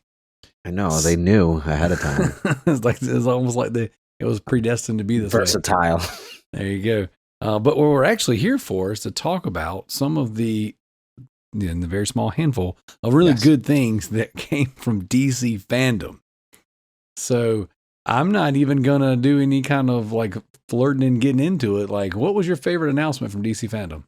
The Batman trailer. Oh, it was so good, dude. And okay, honestly, like the Batman trailer got me. And the Blue Beetle stuff, actually, because there's two DC characters I'm a huge fan of that get no respect, and honestly, you don't really hear about, is Booster Gold and Blue Beetle. Justin Cooper is screaming for joy right now. Yeah, and the fact that one, we got the kid from Cobra Kai. He's a great actor, and he already has the martial arts down in action. But like, I was talking to a friend of mine because I was trying to explain Blue Beetle, and it's kind of tough because there's been so many iterations, and he's not always been around, because there's Blue Beetle that kind of interacts with Titans, then there's Blue Beetle that's kind of on their own, and so it's kind of like trying to explain what the hell's going on with Ghost Rider, you know? Right. It's like, why does he have a freaking, was it a Mustang? Where's his motorcycle? It's like, well, that's Reyes. That's someone different completely. His brother's in a wheelchair, and they're like, what happened to the one that Nicolas Cage played as? I'm like, he's trying to steal the Declaration of Independence. I don't know. But so I was just like, with comic book movies, like I'm gonna hit all the keywords, and it's not meant to be tongue in cheek or anything, but like the inclusion and, you know, everyone getting represented. But like from the standpoint of like true, authentic, when I was watching the interview and they talk about Blue Beetle, I was like, this is what I want, because this is the character. This is the little concept art for the suit. I was like, ooh, that's crisp. I like that. And I'm okay when we get stuff like this done, because this is not going to be a pandering movie. This is going to be like when Ant-Man came out. Everyone was like, Ant-Man, why Ant-Man? And it's Scott Lang. I thought Hank Pym was, and then you got to explain, well, Hank Pym drinking, hitting his wife, and Scott Lang came along and he became Ant-Man because Hank Pym had a bottle problem. And then that movie ended up like surprising everybody with how much money it made. Same with Guardians. It's like when Guardians was coming out, I was like, okay, well, we got Star-Lord and Gamora, but I was like, Groot and Rocket Raccoon, what about, you know, such and such, the OG Guardians? They're not going to be in it. Then look how much money that made, and it's now getting a trilogy. Same with Ant-Man. That's what Blue Beetle is going to be. It's going to be that one that there's going to be a handful of us who know who it is. That even smaller amount of people who actually read the comics or care about the character. But it's probably going to be that hit that's going to be like, DC's going to realize we can make films about characters that aren't the Suicide Squad and aren't a part of the Justice League, and it works. Because outside of Marvel, before Ant-Man and Guardians, everyone was an Avenger that got a film. Yep. And that's kind of how DC's been playing it. I mean, mind you, I'm not mad about another Batman. Really would love a Man of Steel too, but Blue Beetle, like that just got me, because I'm just like, this is what's going to make or break the DC films, because this could go horribly wrong, or it could be really good, and then we're going to get the obscure ones. We're going to get a Booster Gold, because I don't think people realize Booster Gold would be great, and it would set up even more of like a multiverse than the Flash would, because you got the Legion of Superheroes ring, you got like, you know, the multiverse. Like that's another character that could, especially from a comedy standpoint, with all the sponsors he has on his suit. Oh yeah, I was just like, this could be hilarious, and it wouldn't be forced putting humor into a comic book movie, because he's funny. Correct. But and then but that's the number one thing that really got me through the whole thing. And I figured you'd bring that one up, and that was a good one. And one of the things that, and I don't want to spend too much time on it, but I do want to acknowledge the fact that like DC is going through a very pandering phase right now, and they definitely had their diversity inclusion clipboard, you kind of like right there front and center, and they're like, let me make sure that every announcement we check all the boxes. Yep. And this was one of those where, like you said, like it's a Hispanic character, and they have a Hispanic director, and they have like it's very much like they're wanting to tap into that culture. And it was like, oh yeah, what was frustrating with DC right now is they do something like that, and they're like, oh, look at us being so diverse, but it's like, wait a second, no, you're not being diverse, you're being true to the character, which is what you should always do. The authenticity is there. Right. And it's like diversity and inclusion is good when it's done correctly. What does done correctly mean? When it serves the character, when you're not just doing it to do it so you can say, hey, look what we're doing over here. And it's like, oh, yeah, we're totally leaning into this because we want this to be as authentic as possible. So I figured you would shout that one out. You and Justin Cooper, shout out to Justin from the Geek Life HQ. You guys have always been the Booster and Blue Beetle guys. Like I've always known of them because of my history with DC, and but I've never leaned into them like you guys. So anytime we talk comics or we talk lore, you guys always bring those dudes up, and I was like, yep, that's happening. And I'm honestly hoping this leads to, because for a while there, DC, from a comic book standpoint, really leaned heavily into Batman. They had Batman Incorporated, Batman and Robin, Batman, Detective Comics. And I'm just like, I get it. Like, Batman's popular. I love Batman too. And I love Superman. But like, there's so many other comics that they keep rebooting or shelving and putting on the back burner. Like when Shazam, the movie came out, they actually put the Shazam comic on the back burner for 3 months. Randomly for no reason. And I'm like, what? Like, well, no. Like, I was reading it, I was enjoying it, and then we got the King Shazam one shot where he was infected from like the metal, and I was like, "Ooh!" By the way, off topic, I found the Todd McFarlane Toys King Shazam at Target, and that was an instant purchase. I was like, "That looks." I even got the Robin King one too, and I don't collect any of those figures. Besides, I have the Justice League Ben Affleck Batman in without the helmet. So I haven't found the Justice League Ben Affleck yet, but I did get the black suit Superman the other day. Nice. Yes, I was like, oh, that's happening. Yeah, I have to find the regular suit because there's a regular red and blue also that got released for Justice League. So I guess they're variants. Whenever the original Justice League came out, like the Whedon, was it the Whedon cut? Yeah, I got that one in the red box line they were putting out. But as far as like the new multiverse line that has like the actual Snyder cut figures, the only one I've gotten out of there so far was the black suit Superman. I got the black suit one. I haven't found the red and blue Superman one for the Snyder cut, but it's out there. I've seen photos of it. It exists. And I got the Aquaman also from Justice League. Yeah, I don't like the way it looks. It doesn't look good. I didn't like it either. I didn't buy it for that reason. No, Julie was just like looking at it. She's like, that looks nothing like him. And I'm like, no.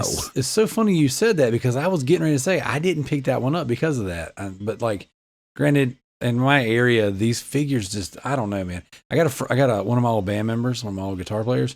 He said that he drives to like 1 or 2 towns over, and they've got a Walmart there that just gets this surplus of figures. So I think I need to head over there, just make the 45-minute to an hour drive. Sold my set. I sold my whole set, except for the Ben Affleck without the Batman without the helmet and the regular Bat. I found, but I sold the Flash, Wonder Woman, Cyborg, like the whole set. I was like, boom. Well, I made, I think, how much did I sell for? Like I'm sure you made it. Two something. And I was like, yeah, it's gonna pay. But like, I had to keep the Batman without the helmet, obviously, because I was like, oh, look at that's Ben Affleck's face right there, just looking at me in approval. That's the man of himself. my life choices. I'm like, that's right. And I was like, should I eat Hot Pockets for dinner? What do you think, Ben Affleck? And he's just like, yes. I'm like, thank you. So, that's awesome. That's awesome. But yeah, no, that was the inclusion thing you're saying. Like, that's one of my issues with it. Cause like, we talked about, but it's probably going to be one of your nice little sound bits for compilation. I read Action Comics and I've actually read the first 4 issues of Superman, Son of Kal-El, and it's actually good writing. And if they did everything they're doing with his sexuality choices, that fine, does not matter. It's still good writing. The comic, and to tie it in with Action Comics right now, with everything Superman's doing, really good story they're telling. I just don't think they need to do all the press behind it. That's not, because they're like, oh, it's already outsold like the first issue. And I'm like, guys, you realize the first issue of Superman, Son of Kal, first print only sold 67,000 copies. Right. Where on average, Superman is selling 130,000. So I was like, if you sell 75,000, you've definitely beat your sales of the first issue. The sales of the issue have nothing to do with this. It's because it's a new comic and it's actually doing well. And the writing is good. And I'm just like, and I will tell everyone right now, whether what you think of and care for like inclusion, this and that, like, I don't care. Everyone do what you want as long as you're happy, you're not breaking any laws. Like, but this is actually really good writing.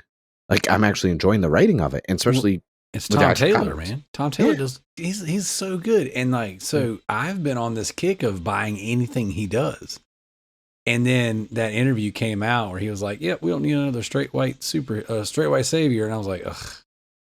Like that's, and then of course, DC's marketing right now, like you called out, is just like, it's just so bombastic. And of course, all the headlines were Superman is bi, and it's like, no, he's not. John Kent is. Yeah, and even then, it's not even the original John.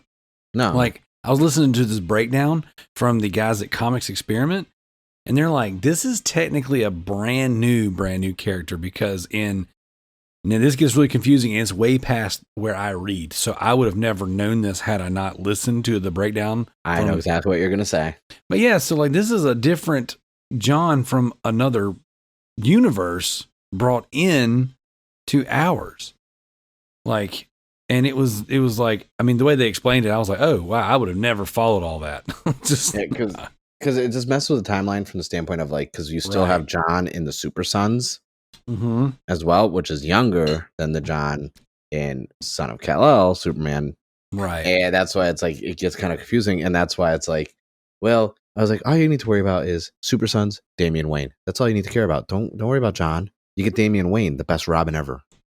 Right. Like, right. I was like, that's our Lord and Savior. And when he's Batman one day, it's going to be amazing. Like, I'm still hoping we somehow get a because Ben Affleck's at the proper age.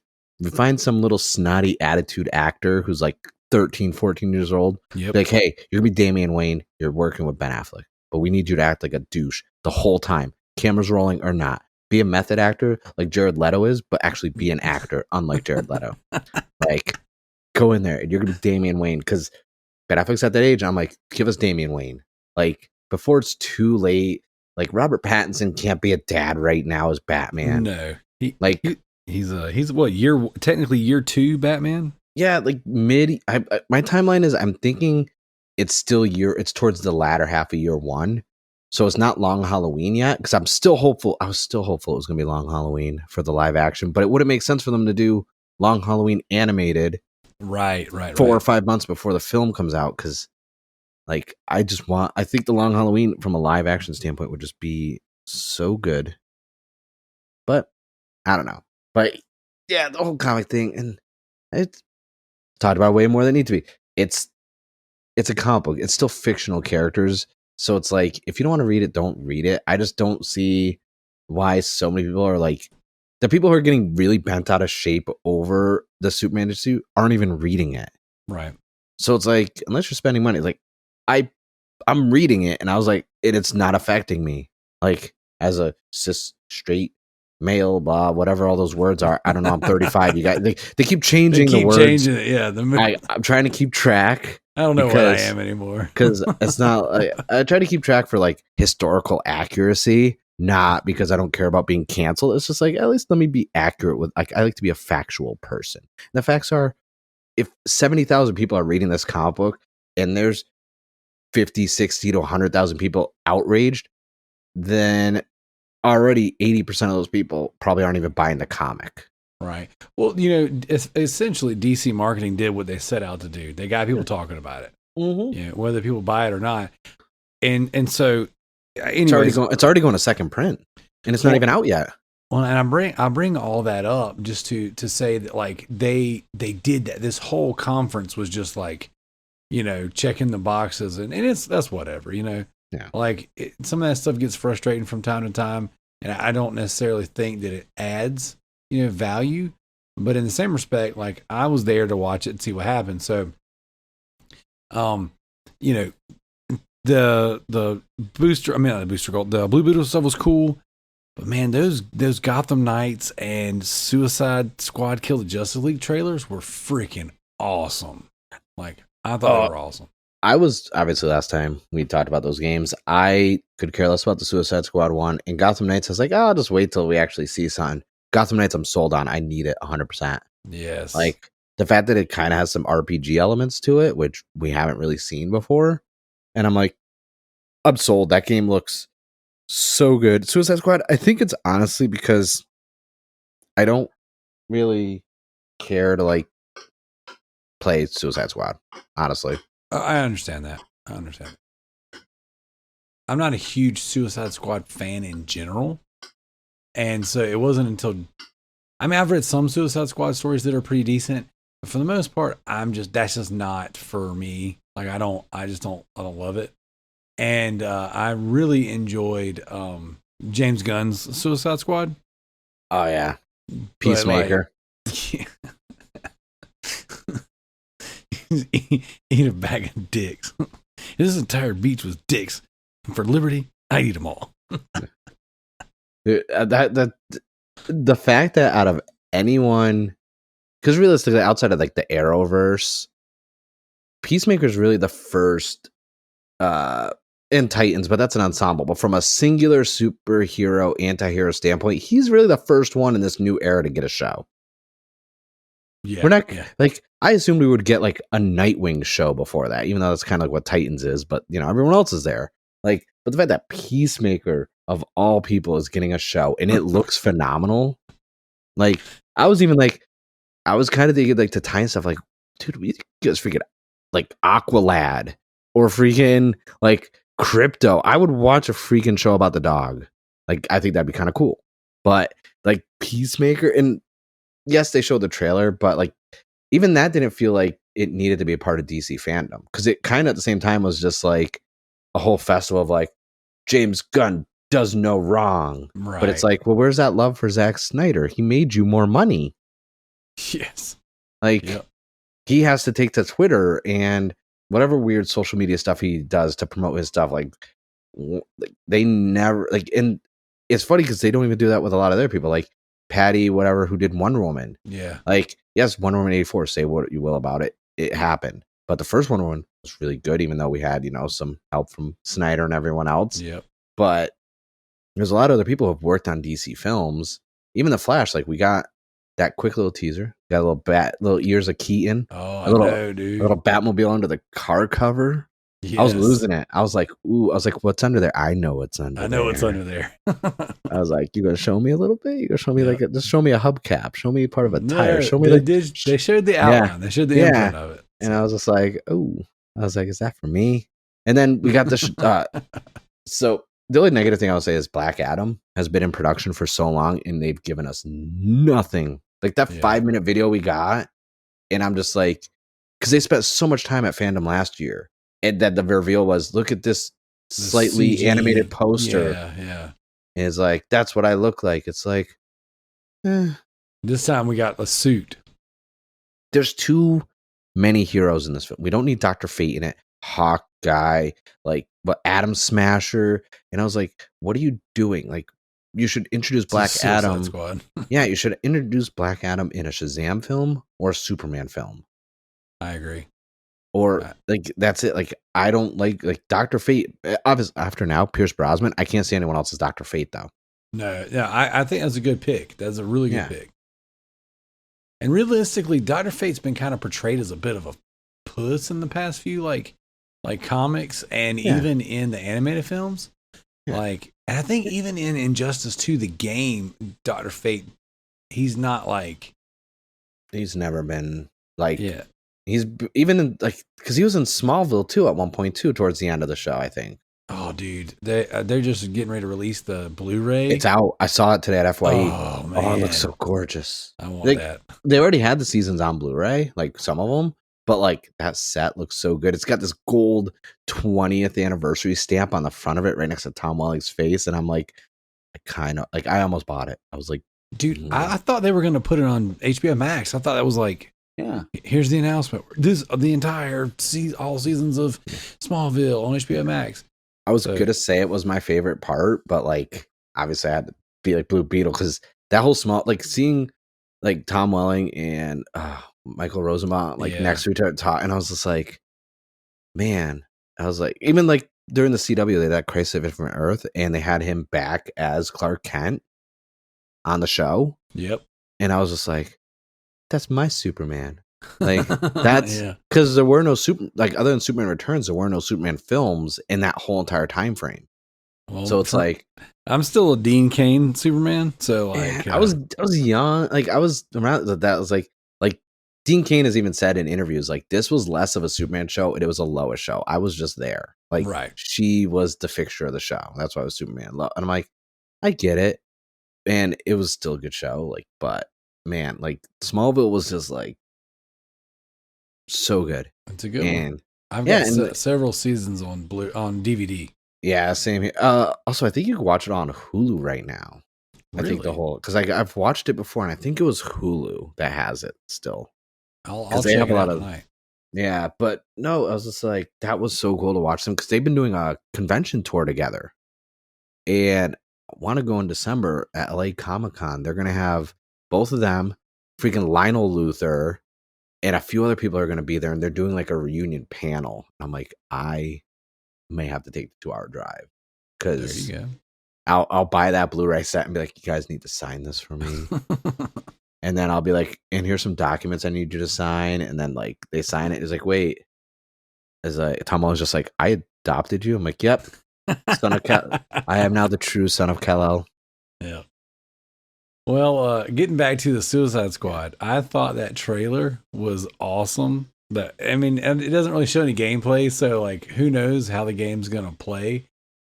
But dude, that whole scene where Penguin takes off and they're like, "Oh no, he's getting away," and then Waller shocks him, and they're like, "Oh no, he's still going," and then she pops him again. I just thought that was friggin' brilliant. I thought that was awesome.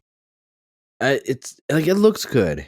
But like from that standpoint, but it's like we haven't seen any gameplay, like you said, and that is that one coming out before Gotham Knights or is that after? Because I don't even know they gave us a release time frame. We don't know. But like in Gotham Knights though, it's just like okay, we got gameplay, we know the Court of Owls stuff. When they were doing the interview with the Court of Owls and everything else, and I was like, I'm hyped for it, and I've been very public that I'm not the biggest Court of Owl fan when it comes to Batman storylines. Like I still am true to the fact that The Long Halloween, Hush, things like that are top tier. Court of Owls at times I felt was kind of lazy, but the way they're explaining it and showing everything off, and I'm like, all right, you know what? I was like, you got my money. Like, oh yeah. I'm still waiting for like a Justice League type game on the scale of Square Enix's Marvel's Avengers. That's what I'm really hopeful for down the road. Just with better content and absolutely not failing. Well, even Marvel's Avengers, it does so much good. Like that game, it's never going to get out of this idea that it's not good. Yeah, to the public. But I've been playing that game off and on. Fun. I mean, I beat the campaign. The campaign was great, man. I didn't care anything about Kamala Khan, and then when I played that game, I was like, "Oh, dude, she was awesome." Same. I was just like, "Oh man, I'm gonna watch that Miss Marvel show when it's on Disney Plus." Like, yeah, because I knew of the character. She's a newer character. She only came out like what 2015, 2016 or 16. Yeah, yeah. New, not even 6-year-old character, and I was just like, this is good. Like, because her character was kind of like all of us, like how we would be in real life. We're going to be fanboys for the heroes. Right. Or fangirls. But no, especially because it's on Game Pass. I was like, because I bought the collector's edition when it came out. Like, I had my little Captain America statue, my little Iron Man schematics for the Mark 1 armor. Like, I went in, like, I wanted this game and I beat it. I've been still playing it, maxed out a lot of characters, but it's really good. I just think from a roster library, it's lackluster right now.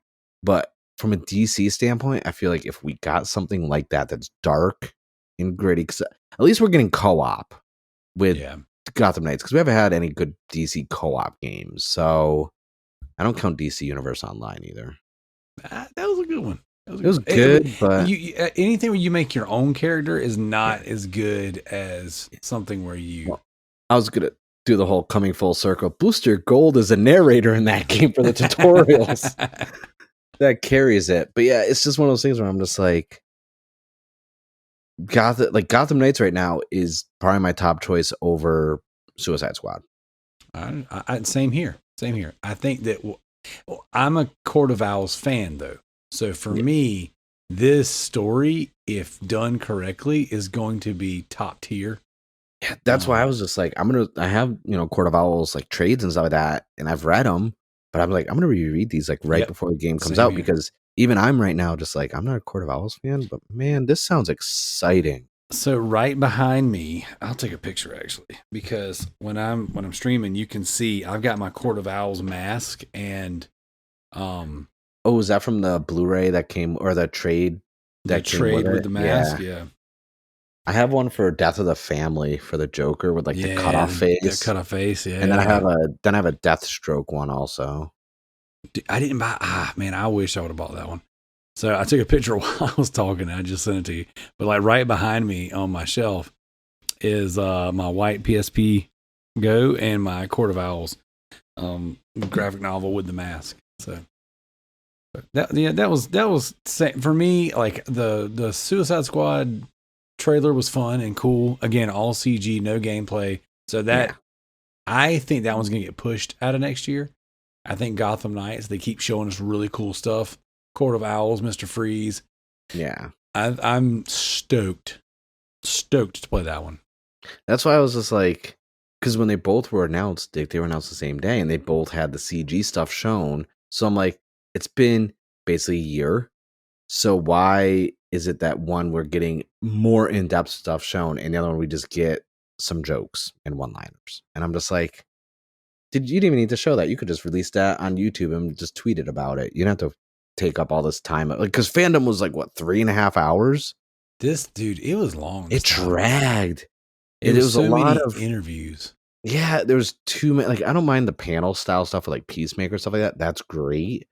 But there was just so much in between stuff like that just didn't matter. And I would have rather it been like, boom, boom, boom. Like, here we go. Quick 30-second intro. Because in the whole entire time, they kept saying coming up the Batman trailer. Oh, yeah. And I'm just like, they wanted you to stay for it. Yeah. And I did. So did I. But it was nice to see like them talking before the trailer, like announced, like Pattinson and Kravitz and everything. Like, I think because it's Matt Reeves, right? It's Matt Reeves. And I'm like, you know what? Like, I'm glad he's doing this, because he's got some good stuff out. He's got some good stuff. He's got some not so good stuff. Like, like I do. Like, I'm gonna flat out say it. The best movie he's done, Cloverfield. Yeah. Like, that's such a good film. And I mean, he did the 2 of the Planet of the Apes, which I really enjoyed. But let's face it, Andy Serkis like stole those films. But it's just like I don't know which one he did off the top of my head. That was he did the first, second, and third one. He didn't do the first one. He didn't do Rise. He did Dawn and what was the last one? War? Well, I don't even know. What it's called. I think so. War's right. So I liked those better. I'm pretty sure those. Yeah, because there was a lot more action. Because the first one was very talking heavy. Yeah. The only thing I remember is like Draco Malfoy from Harry Potter crying because a gorilla was about to beat his ass. And I was like, eh. But yeah, Cloverfield is still my favorite because like that's J.J. Abrams. It's freaking 10 kaiju. Cloverfield Lane was amazing. Did you ever watch that one with John Goodman? Course. Yeah, God, that was so good. That was like him showing like, hey, look at this acting. He thought it was all just big. He thought it was just Roseanne and Big Lebowski and it's the Flintstones. He's like, yabba dabba do bitch. Like, watch this. That's right. This is that big swinging D energy right here. that That was so good. I know. And we're getting Cloverfield 2 off topic, but yeah, we are. God, I wish my wife would freaking watch that movie with me. Cloverfield or 10 Cloverfield? 10 Cloverfield Lane. Dude, my fiance, she loves that. She's just like, because it has Mary Elizabeth Winstead in it, who's, Ramona Flowers from Scott Pilgrim. Yeah. And, I was just like, yeah. And she's like, that's the good one. I don't like the one when it's the camera all shaking. And I'm like, what? That's great. It's TJ Miller, hilarious stand-up comedian, narrating basically the end of New York. And that's exactly how all of us would be. Yep. I agree. But yeah, no, but Matt Reeves, like, I like hearing him talk and explain the Batman and the tone he's trying to set. And I'm just like, this movie, I'm hyped for it, but I want it to succeed because I want this to be a trilogy and I want it to finally be good and actually tell a good Batman story with iconic comic book moments so everyone could shut the fuck up about Christopher Nolan's trilogy. Dude, the thing that's throwing me off, and I agree with you because the Nolan nerds really do get annoying. But the thing that's frustrating to me is that, like, I can't stand his cowl, like the mask. It shows too much jaw, which I know that is iconic in some of the runs. Yeah. But I'm just like, ugh, kill it. I have this feeling it's like they're starting with the suit the way it is, so we're gonna eventually see the evolution of it. That's why I was like, make it a trilogy, so that way they're like, hypothetically, my wish list, so to speak, would be by the end of the third film, he's full freaking 89 Batman. Well, what I don't want without the 2 pointy ears, not the super pointy yeah. ears, because that's just a bit much, but definitely not like the Schumacher rubber nipple situation. In theory, he would go Long Halloween, have those super long ears, because that's right before the Long Halloween. That's true. So the thing that's frustrating to me is the Nolan movies, how the suit gets worse every movie. Right? They're like, how can we make this more like the Guyver? It's eventually it's like the 2017 Power Ranger suit, and I'm just like, is he gonna morph with like a bat coin? Like, Harvey, it's morphin' time. Let's do this. I think I don't like. The thing that ruined me. Christian Bale was such a good Batman, though. Like, I'm not going to make fun of him too much, but he was something. The thing that ruined me is the College Humor skits. I can't. Yes, I know. After the last time we talked about those, like, I watched so many of those, and I was just like, "This is gonna ruin me." Like, and it did. Like, I think I'm broken. It did. It broke me because it's like I'll go back and I've watched the Dark Knight trilogy more than once this year. And whenever he says stuff, like, you hear it in the College Humor voice. You don't see it for what it is. And but then you also realize it's not too much of an over embellishment when you really think about it too. It's kind of close to some of those scenes. I didn't even wash first. I was really sweaty in my suit. But yeah, no, I'm never gonna get down there. Right? But Matt Reeves, like, I'm just hoping, like, because there's nothing wrong with the Christopher Nolan trilogy, but I feel like it actually didn't do anything to help Warner Brothers in DC, because if anything, everyone was like, well, we got to do dark and gritty now. It worked for Christopher Nolan. And it's like, listen, Christopher Nolan's not always batting 1,000, okay? Because, like, I liked, was that, what did he do, Dunkirk or whatever, the more one he made? Yeah. I was like, that was phenomenal. But then he did that weird one with the reversing time and the bullets and this and that. And I was like, that was not nearly as good as it was hyped up for. I agree. Very predictable. Like, when the ending happened, I was like, oh, but like with DC now, I'm like, give us Matt Reeves. Like, I want more personality in Batman, because I don't think everyone always making him stoic and, like, when he's Bruce Wayne, he's kind of a ladies' man, but he's like dark, brooding, and charming. And I'm like, no, give him some personality. I want some, like, self-doubt, some character development, have him question what he's doing, get the morality compass involved, because we've always gotten Batman where he's already Batman and he's set in his ways. And I was like, one of two things: give me the Batman that's, new and not knowing what he's doing, then give me the Ben Affleck nightmare scene Batman that's just shooting people. Yes. Like, I'm still mad we never got that, like, fully fleshed out like we should have.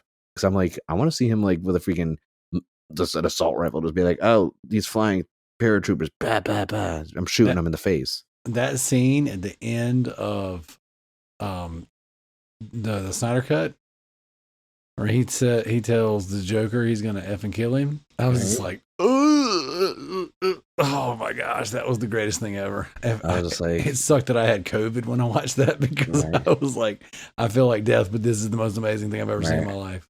You're like, it cured you. It did actually. I was better. Yeah. No, because it was like, and I'm still not sold on Jared. Like, and that's another thing too. They didn't really like. We got stuff for like the Flash. We got the Aquaman stuff, which Aquaman, I loved the Black Manta upgrade suits. But until I see some trailers and some good footage, like I'm not gonna get too excited for Aquaman. I mean, I'm a huge Aquaman fan. I got my Aquaman Converses over there on the freaking shelf. Like, I'm a huge Aquaman fan, but it's like I'm gonna wait until I get some substantial footage. But like the Black Manta upgraded suits, I'm like, I'm glad he's still around because I didn't want him to be like a throwaway villain because he's kind of almost a Joker to Aquaman. Like if he was Batman, like that's his villain. Everyone has their one villain, which is why Wonder Woman 84. I'm like, how are you gonna do that to Cheetah when like that's her one main villain? Everyone has one main villain, and you put it in water and electrocuted it. So what's crazy is the chick that played Cheetah, I can't remember her name now all of a sudden. The comedian, yeah. Yes, that was her best role ever. She killed that role. Oh, 100%. I thought she was... what was she on? She was on... she's on like... Was it Saturday Night Live? Yeah, she's like... I know she was in the... She was in the Ghostbusters movie, too. Right, she's on Bridesmaids. Kristen Wiig. Kristen Wiig, yeah. Yeah. She was on Bridesmaids, and she did that one...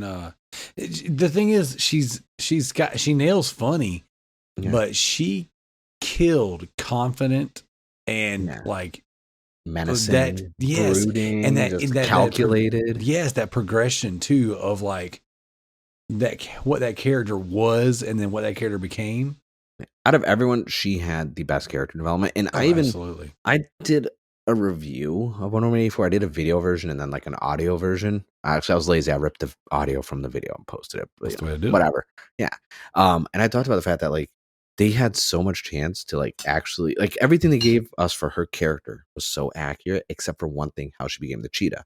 The whole wishing thing, I hated because she already was, working in a museum and had the background in like relic studies, and you could see some of the stuff in the background where she was researching tribes. All you had to do was have her go to some country, third world country, research the tribes where they're doing a ritual of the cheetah, and have her be obsessed with it, and then her eventually do the ritual herself and become the cheetah. That's all they had to do. So we could have kept her around, and the wish could have been for her to be stronger.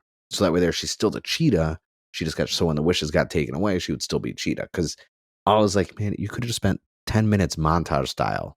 And that's the only thing I would have changed. And one of my friends was like, wow, you really know your cheetah? I'm like, Cheetah is one of the most underrated villains. Well, like, she killed that role. I mean, I agree with you. I just didn't like the way they did it.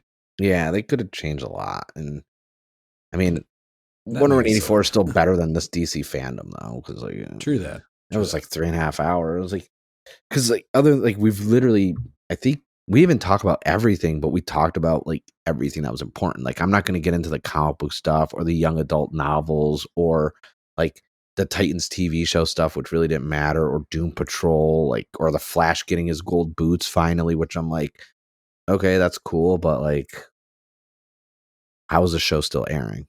Right. I will say this. The DC FanDome did remind me of one thing, and it's how the progression of Supergirl went downhill. Because that show was so good.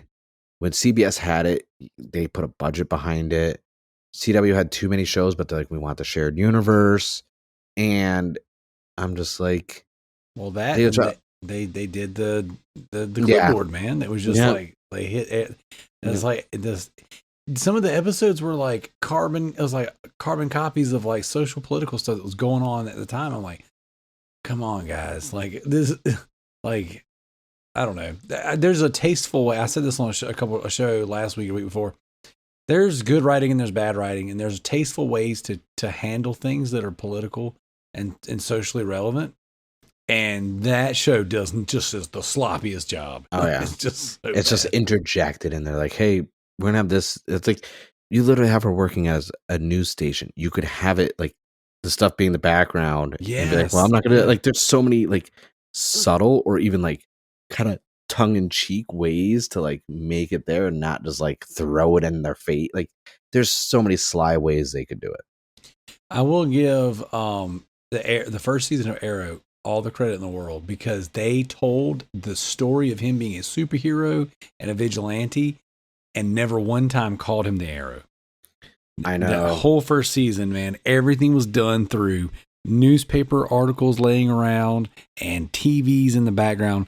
Like the writing was so good. Then they were calling like the Green Hood for a bit, and I was like, you almost said it. It's kind of like in Smallville, the last like 3 seasons, they're like, oh, the Blur showed up again. I'm like, I see what you did there. The Blue Bird Blur.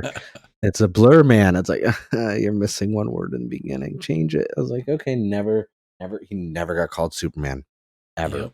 Yep. In all 10 seasons or 11 seasons. That's cool. That's totally cool. You know, it's like I don't know, man. There's cool and clever ways of doing things, and the CW has not been doing their best work. And after they got rid of Captain Cold on Legends tomorrow, I was like, CW has no idea what they're doing anymore. Well, I mean, I can't believe they had Wentworth Miller for as long as they did. Yeah, and then like, well, my thing is like with the Flash, like literally the first 5 minutes of the season 1, the first episode, he's like, I'm Barry Allen. Let me tell you how I became the Flash. It's like, no, don't guys are the Flash. Yeah. Like, it's like, did you watch season 1 of Arrow? The Island? Doesn't that like take some cues? Like, and then season 2 with Deathstroke and then him being the Green Arrow. Yes. Like it's the writing. But I listened to an interview with Stephen Amell the other day, and he was like, yeah, if you listen to fans, he was like, they'll tell you straight up, season 1 and 2, we killed it. Season 3 got a little slow. Season 4 was okay. Then after that, it was all downhill. Yeah. And minus the crossover stuff, people really stopped listening. I stopped after season 3. I just watched crossover stuff. So I watched the highlights from the crossover stuff. Like I haven't watched the crossover episodes because part of me wants to watch the lead up. But they had one of the big problems I had with that show outside of season 3, man, it just got so slow, and the Ra's al Ghul stuff was so boring. It was so boring. But like the build up between him and Felicity getting together was so good, and that was like one of those weird like relationships done really well on TV. Yeah, and then but it almost had the same effect as like Dr. House and Cuddy did.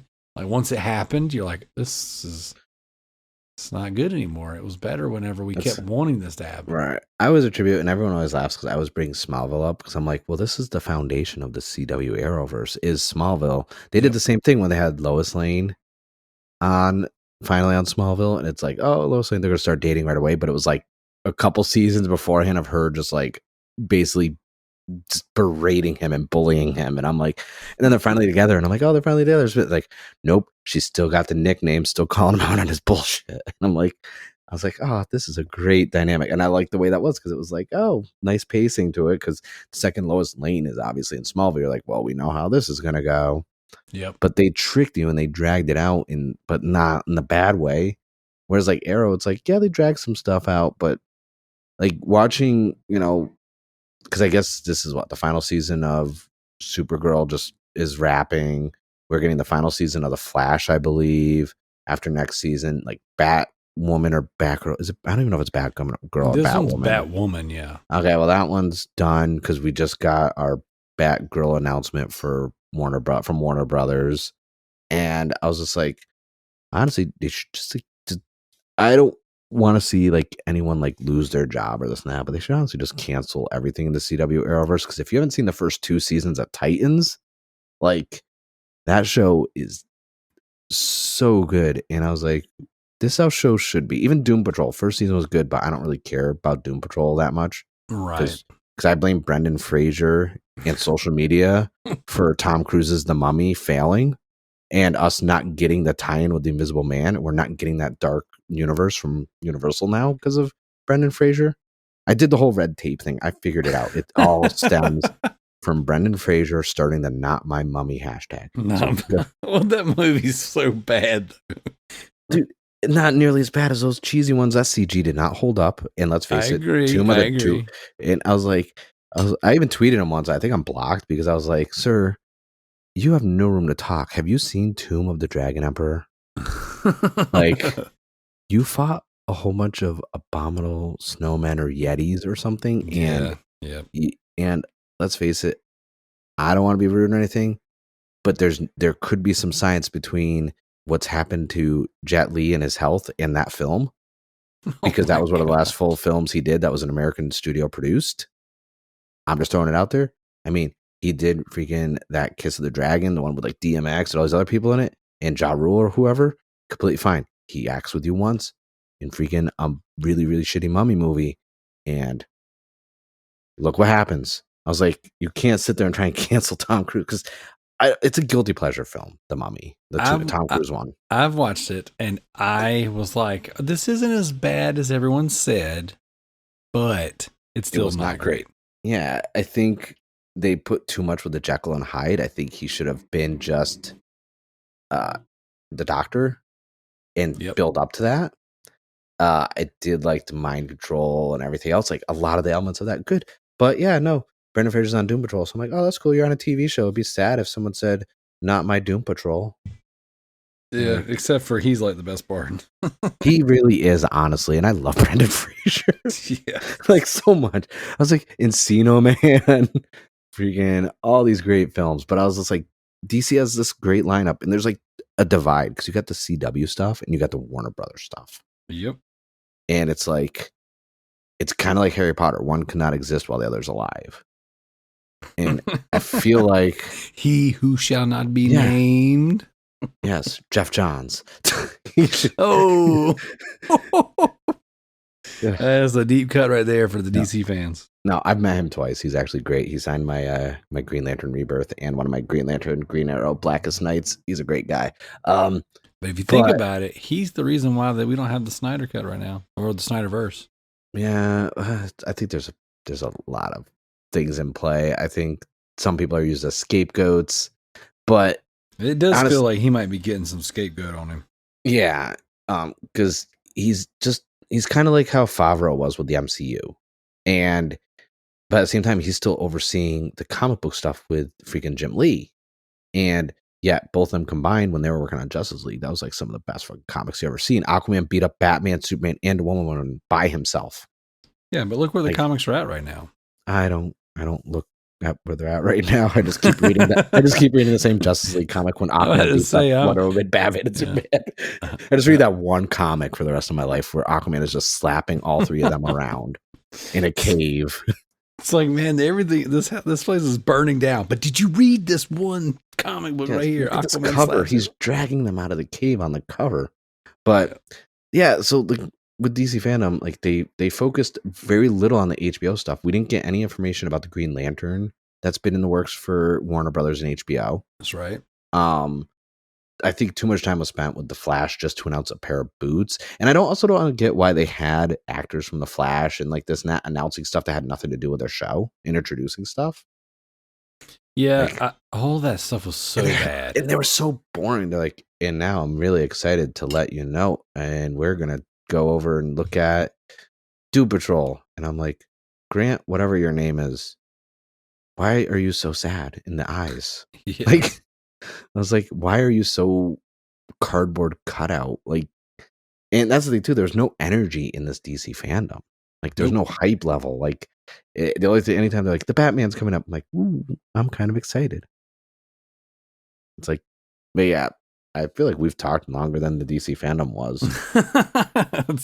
Yeah, it just bothers me so much. This is far more interesting than oh no, it was. There's a lot more charisma and better jokes. We could have got a 20-minute state of play of DC FanDome, and it would have been so much better.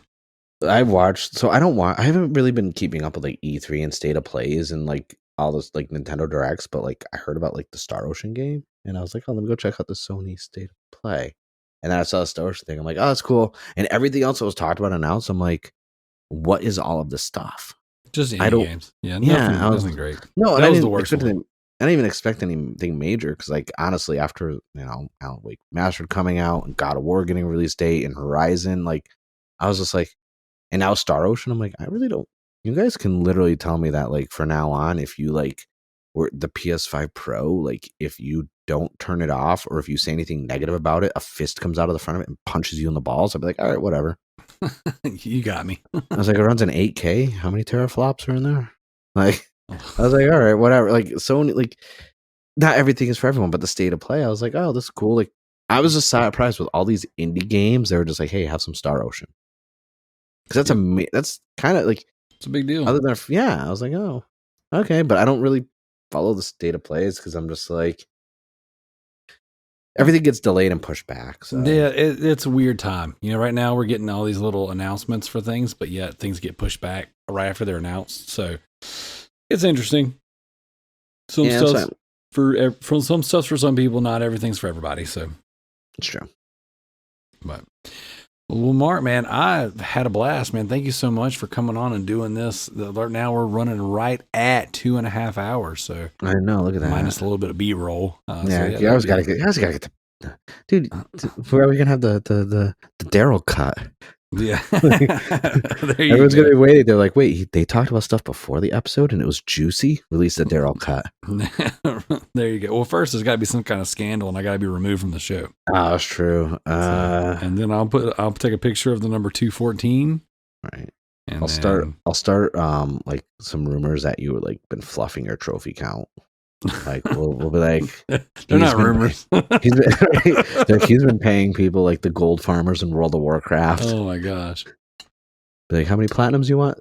29.99. I got to get one of those like Bitcoin farms. Like those Bitcoin servers that farms Bitcoin. I got to figure out how to do that for my trophies.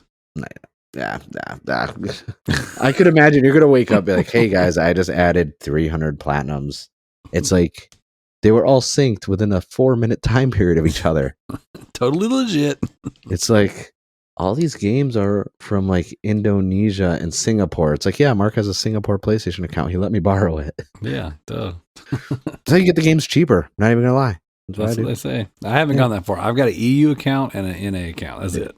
Go to playasia.com and you can get like gift cards for other countries in the Singapore account because English is like one of their main languages. All the games are in English. I got Days Gone. I think we talked before, or I think it was when I was on with Klein and them when we were talking about one of the Monster Hunter stuff. I was like, just bringing up what I was playing, and I was like, yeah, no, I got a Singapore account. Like, I got Days Gone like a month after it came out for like $8 US. Like, that's crazy. Yeah. So I was like, I got my Singapore account. Plus, I get a lot of my Japanese games there, and they're guaranteed to be in English because in Japan, the games aren't guaranteed to have English as an option. But in Singapore, they tell you if they have English. That's dope. So you learn something new every day. Yeah, I get bored. I have a lot of free time. Well, awesome. Well, Mark, thank you for coming on here, man. Thank you guys for listening. Be sure to check out Mark's podcast. He's just like me. He's got his hands in a lot of pots and putting out a lot of stuff, but you can always check out what he's doing with the Nerd Name Mark podcast. If you made it this far and you're like, man, I still hadn't pulled the trigger on the Patreon, jump on in there. You can get in for as little as $1. And there's all kinds of extra content in there. We do the Super Loot Bros every month. We do the Deep Dive every month. But I also throw in 1 to 2 extra episodes just for being a patron that are bonuses. So thanks again, Mark, man. I appreciate it. And thank you guys for listening. Problem. And just remember, Patty Jenkins Wonder Woman 84 sucked.